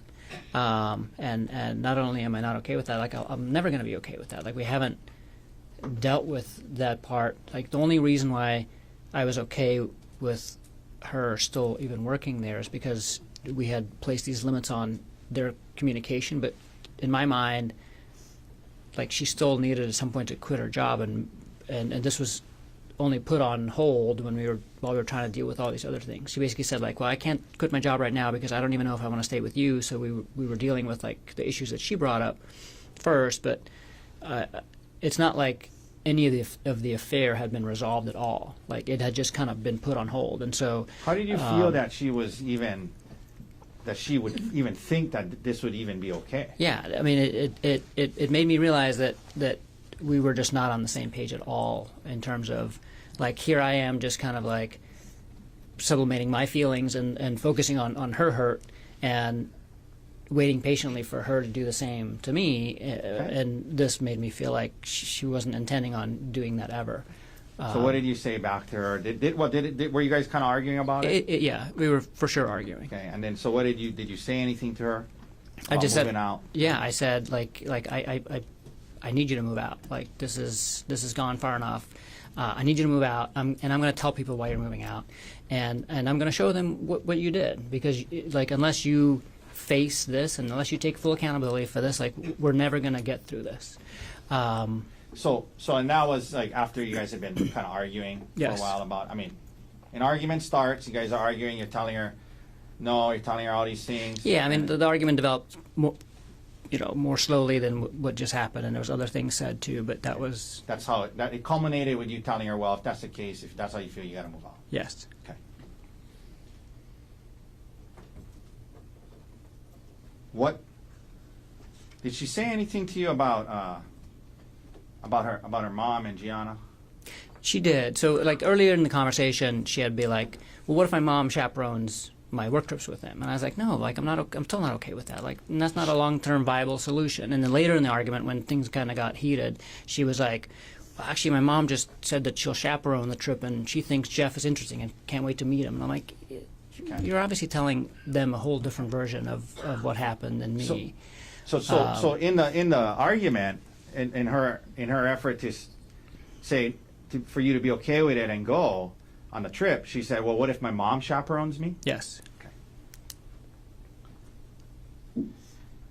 After, it comes to this point in the argument where you say, well, you know what, you got to move out there. I'm going to tell everybody what you did.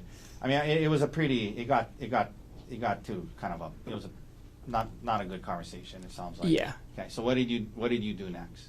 I stomped off. I just stomped off up the trail.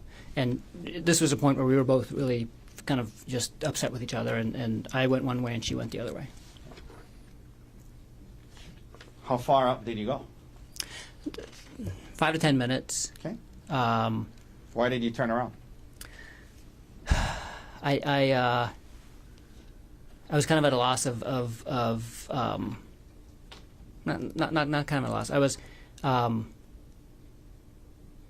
just didn't want to be there. Like Did it make sense for you to keep going on this hike? no. I like 5 to 10 minutes in, I was like realizing kind of where I was, and I was like, I don't want to be here. I want to go home and like start dealing with what we need to deal with. I don't want to, I got to the point where it opens up and it's like these beautiful views, and I'm like there by myself and Okay. upset, and I was like, I don't want to be on this hike by myself, upset, and I don't want to do this hike. I'm going to come back and do this hike at a different time when I'm happy. I was really looking forward to doing the hike. When you headed back down, were you expecting Ariel to be where you had left her? No, Where were you expecting her to be? I thought she went to the car because I saw her head down the trail. And there was testimony that when she said when you got there, you said, "Oh, you're still here." Did you Yeah. say that to her? Yes, And is that because you assumed she had gone back to the parking lot? yes. How far away from the parking lot were you guys when this argument started? Like 5 minutes Okay. or less, probably. Yeah. Okay. Now you get back. What is her demeanor and behavior like now? Like a 180 reversal, basically. So she was like extremely apologetic, and said, basically, I'm so sorry. You're right. Like, I need to take accountability and like, let's just, not ruin the day. I don't want to ruin the day. I don't want to ruin our trip. And let's keep talking about this in therapy. Okay. And she said like, I won't travel with Jeff. Did you guys end up taking a selfie? Yeah. First she was like, again, like almost manic, like super happy, and was trying to basically, get me to be in a better mood. And she was like, I'm gonna climb this tree, take pictures of me in this tree. And so she handed me her phone, and I took some pictures of her in the tree. And then after that, she said, let's take a selfie by the cliff's edge. That was her idea. Yes, Okay. Did you guys take one? we did. And what happened after that? Right after the selfie, I just remember kind of staying at the edge there and looking over the edge and just kind of still in thought about everything that had just happened and what's going on. And then I felt like a shove, Okay. and I was almost pushed over the edge. Okay. You felt a shove. Okay. Who shoved you? Ari did. What did you do right after that? Barely caught myself and turned around and looked at her and was like, what the fuck was that? Like, Okay. Turn around and it was like what like was like kind of in shock, like what the fuck was that? yes. Okay. And then did you move towards her? Yeah, I did. I was like, just asking her, like, what was that? And started walking towards her. Okay. Because at this point, she was like 5 or 10 feet away from me. Okay. So you walk towards her, and you mentioned when you're walking towards her, where were your hands? Out. Okay. Now, did you get close to her? Yes, eventually, yeah. Well, And by the way, when you start walking towards her, is she saying anything? not initially, but I turn around and I'm asking her, like, what the hell's, what the fuck just happened and what's going on. And as I'm starting to walk towards her, she starts yelling. She starts yelling. Yeah, help me, help me. Okay. And then what happens? And then I just keep walking to her, like, what are you doing? Were you And I telling get, her, like, why are you screaming? yeah, what are you doing? And I get to her and I'm like,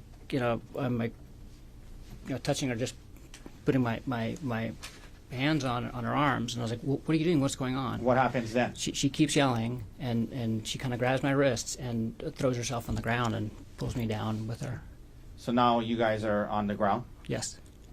Okay. When you're on the ground, what starts to happen?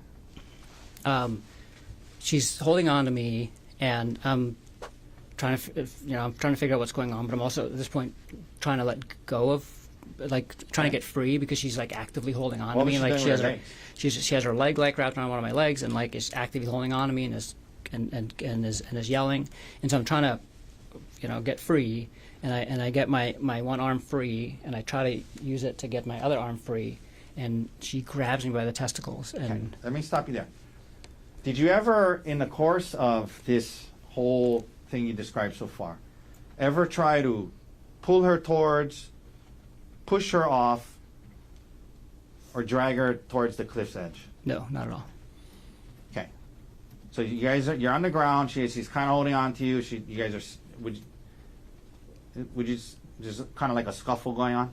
Yes. Okay. And her legs wrapped around you. Yes. You mentioned we got right up to the point where you said she grabbed your testicles. Is that right? Yes. How hard did she grab it? I mean, this was, yeah, like, Pretty hard. she, like, was holding on to me by my testicles, basically, like, that hard. Okay. Did she grab it and let go, or did she grab it and hold on? She grabbed it and held on. Now,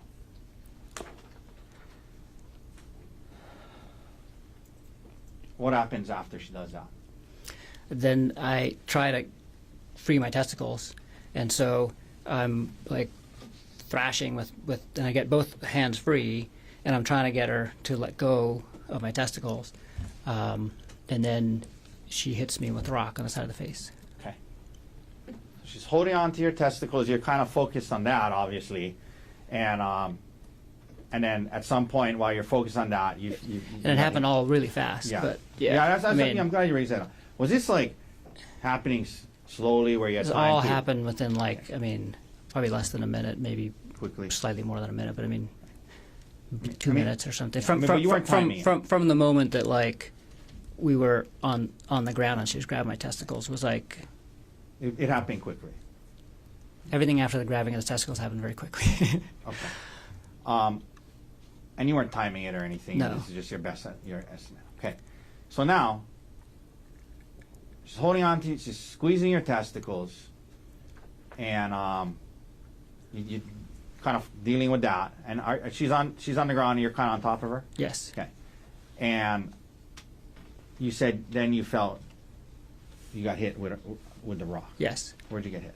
On the left side of my face. How many times? She kept doing it. The first blow she landed really well, and after that I was able to block Okay.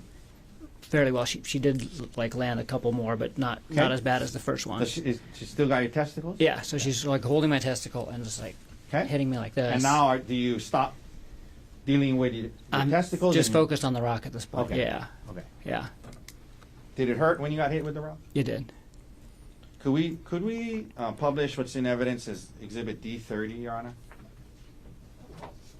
Yes. Okay. Okay.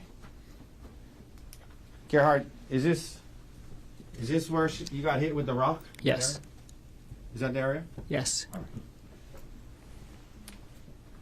We can take that down. Now, you get hit with the rock. Explain to the jury what happens next and why. I was able to wrestle the rock out of her hand. Does she still have your testicles? Yes, Still squeezing them? yes. What do And you do? I was able to, like, So we're like, she's hitting me, and I'm like blocking, and then I start like, and I get Is her there a wrist. scuffle over the rock? Yes. Is it near her face? Yes. I mean, Okay. it's And then what right. happens? And I finally get the rock. What'd you do? I hit her with the rock. How many times do you think you hit her? I hit her 2 times. And when you did, was she still holding on to your testicles? Yes. At least initially? Yes.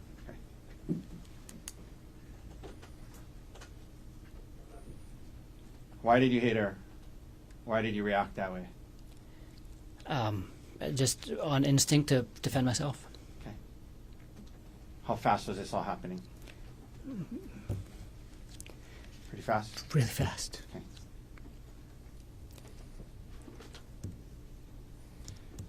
In between when she hit you with the rock and in between the time she hit you with the rock and when you hit her with the rock, were you able to safely retreat and get away from her? No. Yeah. Why not? She was holding on to me. Including your testicles? Yes. Did you hit her in the face or the eye with the rock? No. Where you said 2 times, where did you hit her? On the side of the head. Okay. So we've seen these photos of the stellate laceration. You caused that by hitting her, right? Yes. Okay. Did you continue to hit her after those 2 hits? No. And why not? Because she stopped fighting. She let go of my testicles, and I was Okay. able to stand up. And then you stopped. Yes.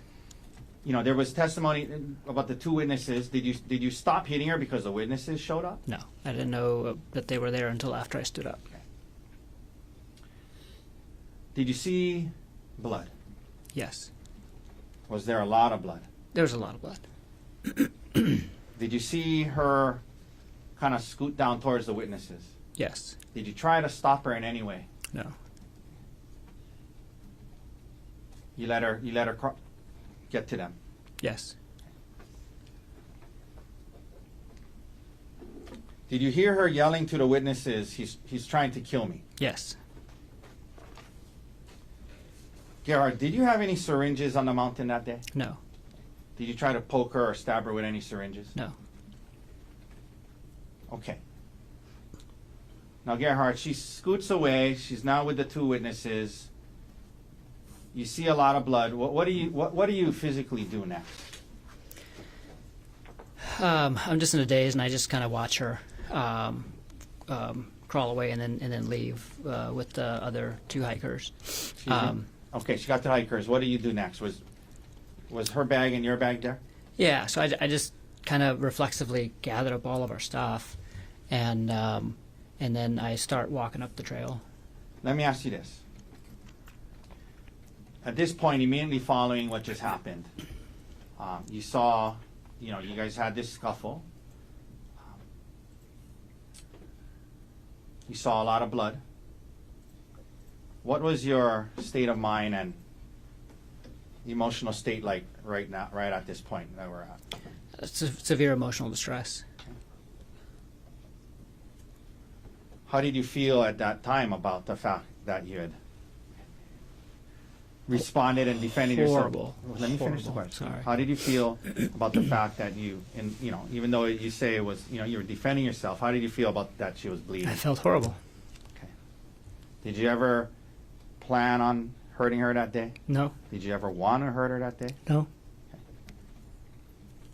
You reacted to defend yourself in the heat of that moment. You said yes? Yes.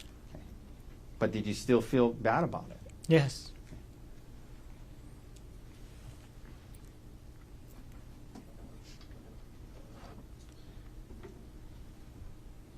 You mentioned that you were in some kind of extreme emotional distress, I think you said. Okay. Yes. Did you become, at some point after that, suicidal? Yes. Why? Tell the jury why. To the best of your understanding. I just felt hopeless at that point in terms of everything. Like I felt horrified about what I did to her, like that I caused this to her, that I had resorted to violence against my wife, the person who I loved the most, in the world, and just kind of felt hopeless in terms of our relationship too. Okay. Um, And that being said, I mean, in that moment, were you defending yourself when you reacted that way? yes, Objection cumulative. No overruled. yes. What did you do next? Now you're heading up the hill. What do you do next? I just kind of kept walking up and kind of got to the same place that I had made it the last time, where the trail opens up and you're finally on the ridge, and Were you thinking about jumping? I'd already decided. I decided to jump, and kind of last second was made the decision to call Emil just to say goodbye. Okay. So this incident happens.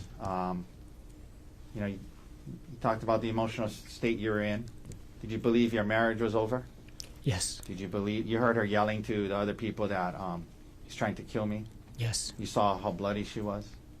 yes, Did you believe that your career could be over? yes. Did you you became suicidal? Who's the one person in the world you wanted to call My son Emil. before you jumped? Yes. Were you in a good state of mind when you made that call? No. How do you feel about the fact that you put him in that position and made that call to him? So many feelings because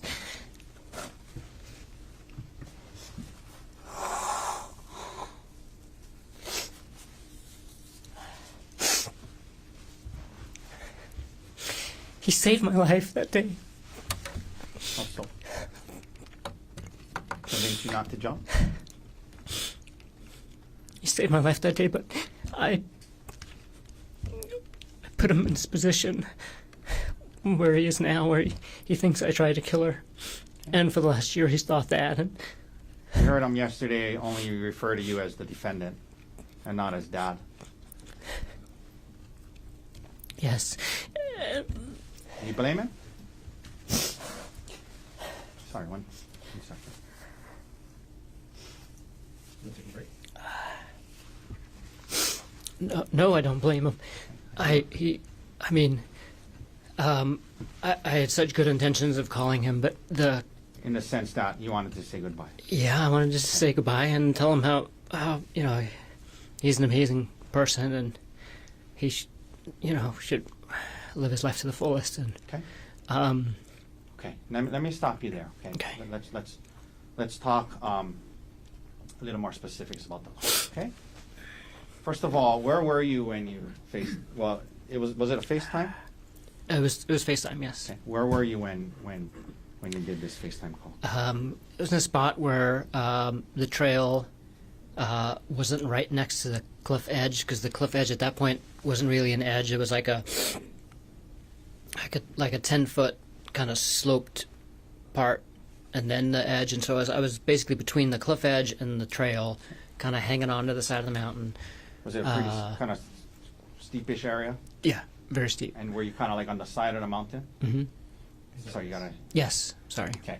And so just to be clear, the place you FaceTimed him from, was that the place that the incident took place? No. Okay. On the FaceTime, would it have looked like you were on kind of the edge of a mountain? Yes. Were you on speakerphone? Yes. I mean, like holding it where he could see your face? Yes. Now, And I showed him the view and where I was. Like, there was testimony from police officers that it was a windy day and notoriously windy area. Do you recall it being pretty windy that day? it was windy. Yeah, up there. So you're on the side of a cliff, mountain. You have him on speaker on FaceTime. It's windy. Is that right? Yes. Okay. You were extremely emotional at that time? Yes. Okay. So that's the context of this phone call, correct? Yes. Did you tell him that Ariel you were calling him to say goodbye, is that right? Yes. Okay. Was your purpose to explain to him every last detail of what happened? No. Okay. But you did tell him several things, right? Yes, Did you tell him that Ariel had been having an affair? I did. Okay. Did you tell him that, she got hurt, her head was bleeding? Yeah, after he asked about the blood on my shirt. Now, did the word kill come up in the conversation? It probably did. What do you recall explaining to him about that? I don't recall explaining. The only thing I can think of is that I said that she said I tried to kill her. Okay. So let's break back that up. Yeah. So you told him that the blood was hers, yes? Yes. And you're telling him that you're going to jump, And yes. okay? And did you tell him something about? Well, we're going to get to the part about the police, but you're telling him about how you're going to jump, and you were saying you heard her say to the witnesses, he tried to kill me. Okay. Were you explaining that to Emil? No. So What I were was you saying? I was talking to myself at the same time too, and I was basically saying because I remember saying wow, this is so hard because turns out killing yourself is a hard thing to do once you actually go and do it. Okay. And so I was talking to him about saying goodbye and she had an affair and those things, but then I was also kind of talking to myself and I think I was saying to myself she said I tried to kill her. She said I tried to kill her. Okay. Were you confessing to him that you were trying to kill Ari that day? No. Okay. Did you have an intention to kill Ari that day? No. Okay. Would you have said it that way? I tried to kill Ari that day. No. Okay. But you don't dispute that the word kill probably came up. No. Okay. And can you understand how Emil in that conversation could have got that impression? Yes. Okay. So what else happens in this first call? What do you mean when you say he tried to convince you not to jump? He just I mean, to his credit, I mean he just reminded me that I had a choice basically. Okay. Reminded me to have a choice. Yeah. Because he So- said do you really have to do this? After that, you got off the phone with him? You didn't jump, right? No. Okay. There was a second call an hour later, Yes. and he testified that he was at his Ari's parents' house. Is that right? Yes. Okay. Now, during that call, did he tell you what he told to Ari's parents? Yes. What did he tell you that he told Ari's parents? He said, he said, I told them that you tried to kill Ari. And what was your reaction to that? I was like, why would you say that? And 'Cause then, you didn't mean that in the first call? right. Okay, so you're telling him why And did I you didn't, tell him? at that point I was so confused at why he would say that. Okay. And then what did you say to him after that? And then I said, I gotta go, I gotta get off the phone. And did you say to him, because you were going to kill yourself again? Yes. Did you say to him, I said, I never mind, I gotta think about this. I'm probably gonna kill myself. okay, did you say something to him about, I got to go so the police won't find me? Yes. Okay, and what did you mean by that? Why were you trying to avoid the police? I didn't want my choice of killing myself taken away at that time until I had made the decision to either do it or not. Okay. While you were still deciding if you were going to kill yourself, you didn't want to be seized by the police. That's correct. Because once they seize you, you wouldn't be able to kill yourself. Yes. Okay.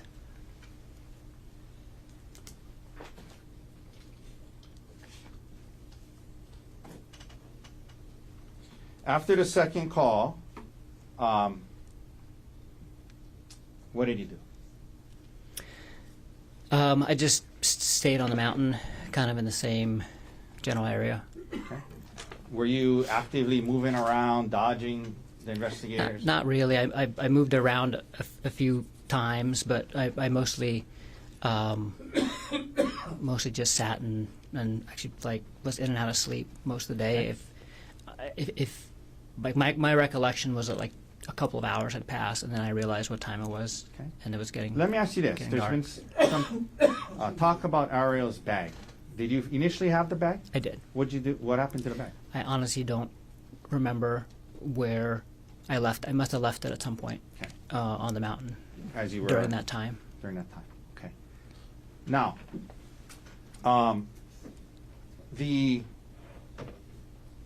your bag that you had with you. Yes. What did you use that bag for? It's a little crossbody Patagonia bag, and it's the bag that I take to work, to and from work and home every day. Okay. You mentioned walking to work. Do you walk to work? Not every day, but often, yes. And when you do walk to work, you bring that bag. When I walk to work and when I don't walk to work too. So this is the bag that I take into the hospital with me, and it has like my water bottle for the day, my sunglasses, snacks, paperwork for work, Okay. You mentioned paperwork and sometimes pens, pens. and yeah. Okay. Not sometimes pen, always a pen. I that's like the one thing I have to leave in my house with because I'm writing all day long, recording all the cases that I do. Did you end up taking a SIM card out of your phone? I did How did you remove it? with a paper clip. Now, you end up. You said it seemed like a couple of hours, but obviously it was longer than that. Yes, Right? At some point, do you come down off the mountain? yes. Okay. And why did you do that? Tell the jury why you did that. I decided I wasn't going to kill myself, and then I realized that it was going to be dark soon, and so I decided to turn myself in.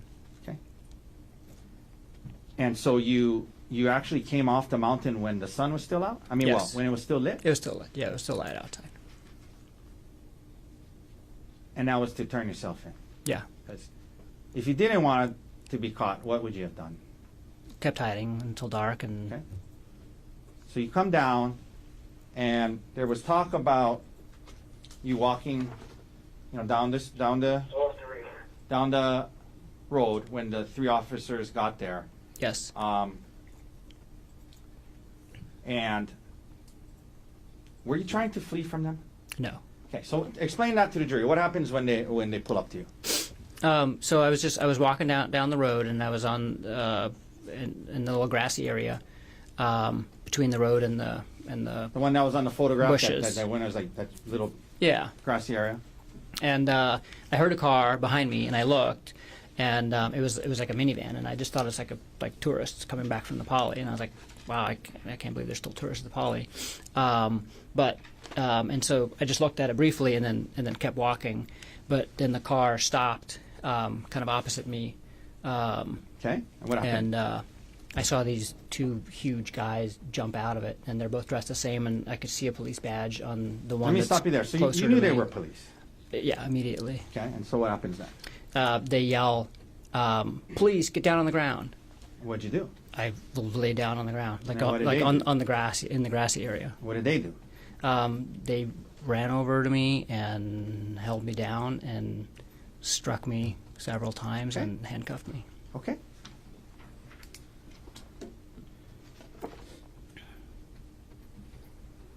Did you fall on your face with the officer falling on you in that transaction or interaction? No officer fell on me at all during the entire thing, and I did not fall on my face. Did they hit or punch you in the face? No.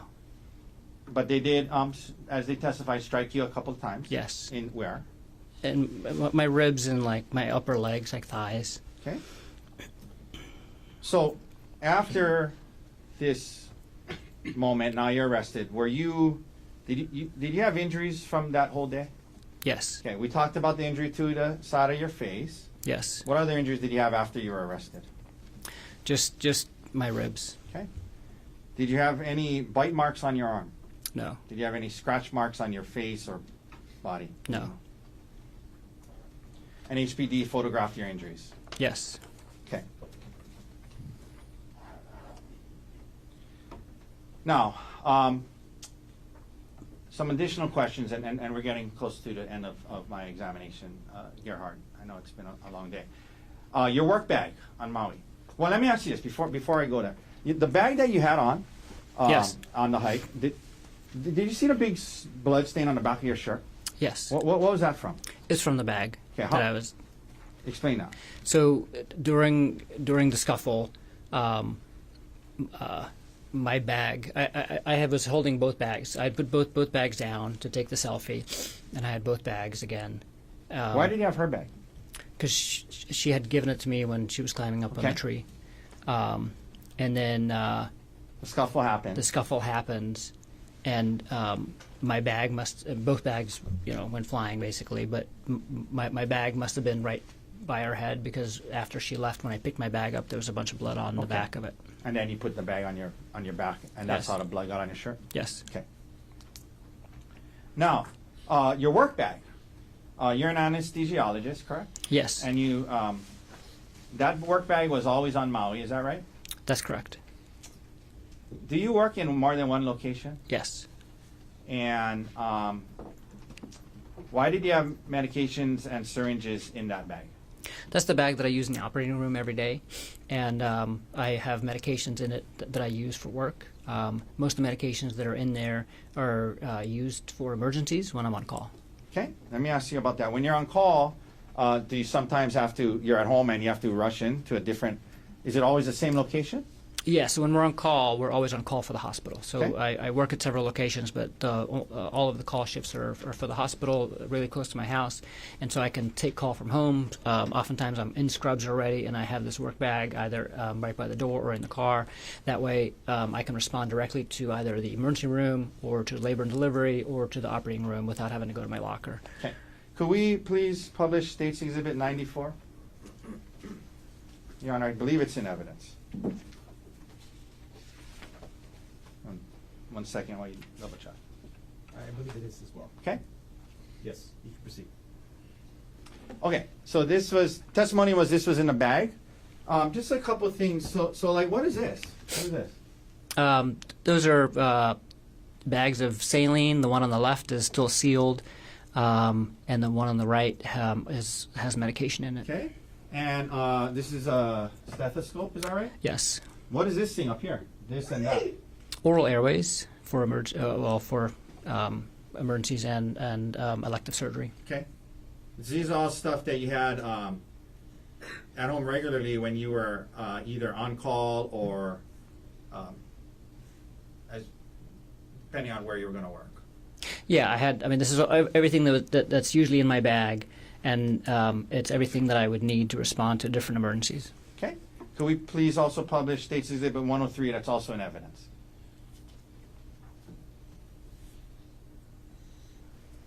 Okay. This was also in your bag, according to them. Is that your work ID? Yes. Okay. The last shift you had before this trip, we can take that down. Where had you been working? At the hospital. Okay. Do you remember in what unit? Labor and delivery. Okay.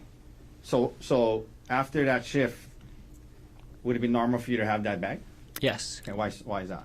Because I keep the bag with me for the entire shift. It's a 24-hour shift. I start at 7 a.m. and I keep going until 7 a.m. the next day. And so when my shift ends, unless I'm actively at the hospital taking care of something there, I'm at home when my shift ends. And so I was at home when my shift ended that day, and that's why I had the bag with me. Oh, you're at home because you're on call. Yes. Okay. Now, prior to this trip to Oahu, did Ariel know about this bag and the fact that you had medication syringes in it? Absolutely. I've had it at home often. Okay.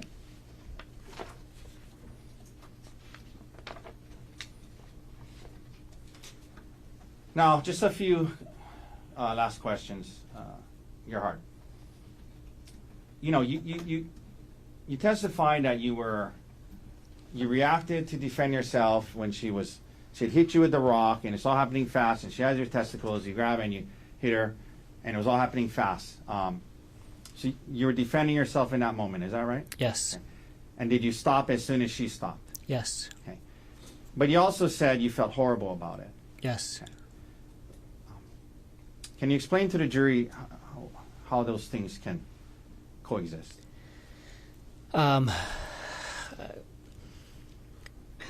It's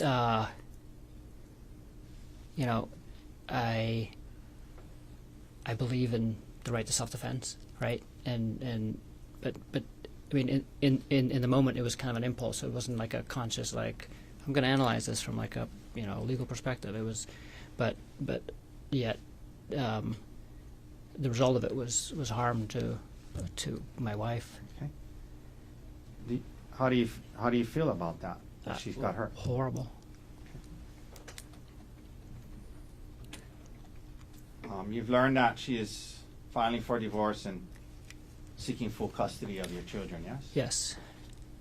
Do you want joint custody? Yes. More than any. That's. Okay. And there's been testimony that you've been in custody. Yes. Yes. Have you been able to speak with your 2 young boys from jail? No.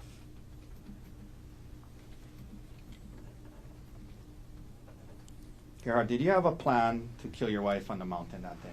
No. Did you try to throw her off a cliff? No. Did you try to stab her with syringes? No.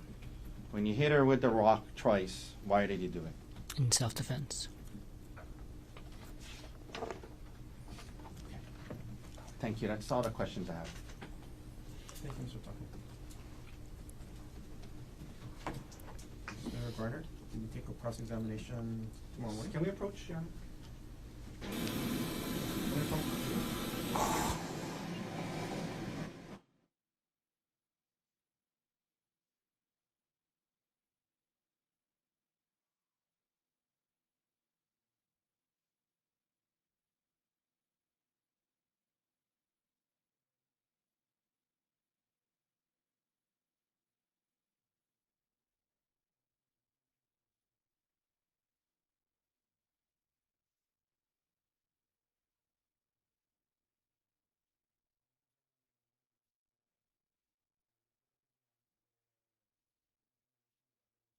Morning.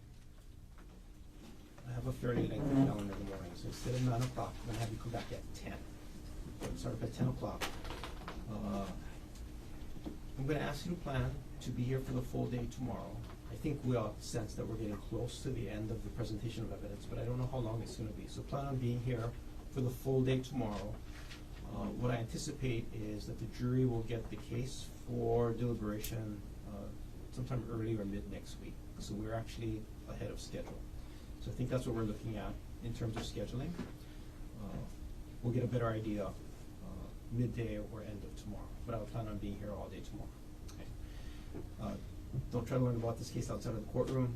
Keep an open mind. Don't talk to anybody about this case. Okay. Again, follow those rules. Don't watch any of the media in this case. So leave your notebooks on the chair. Have a safe drive home tonight. See you tomorrow at 10 o'clock. All rise.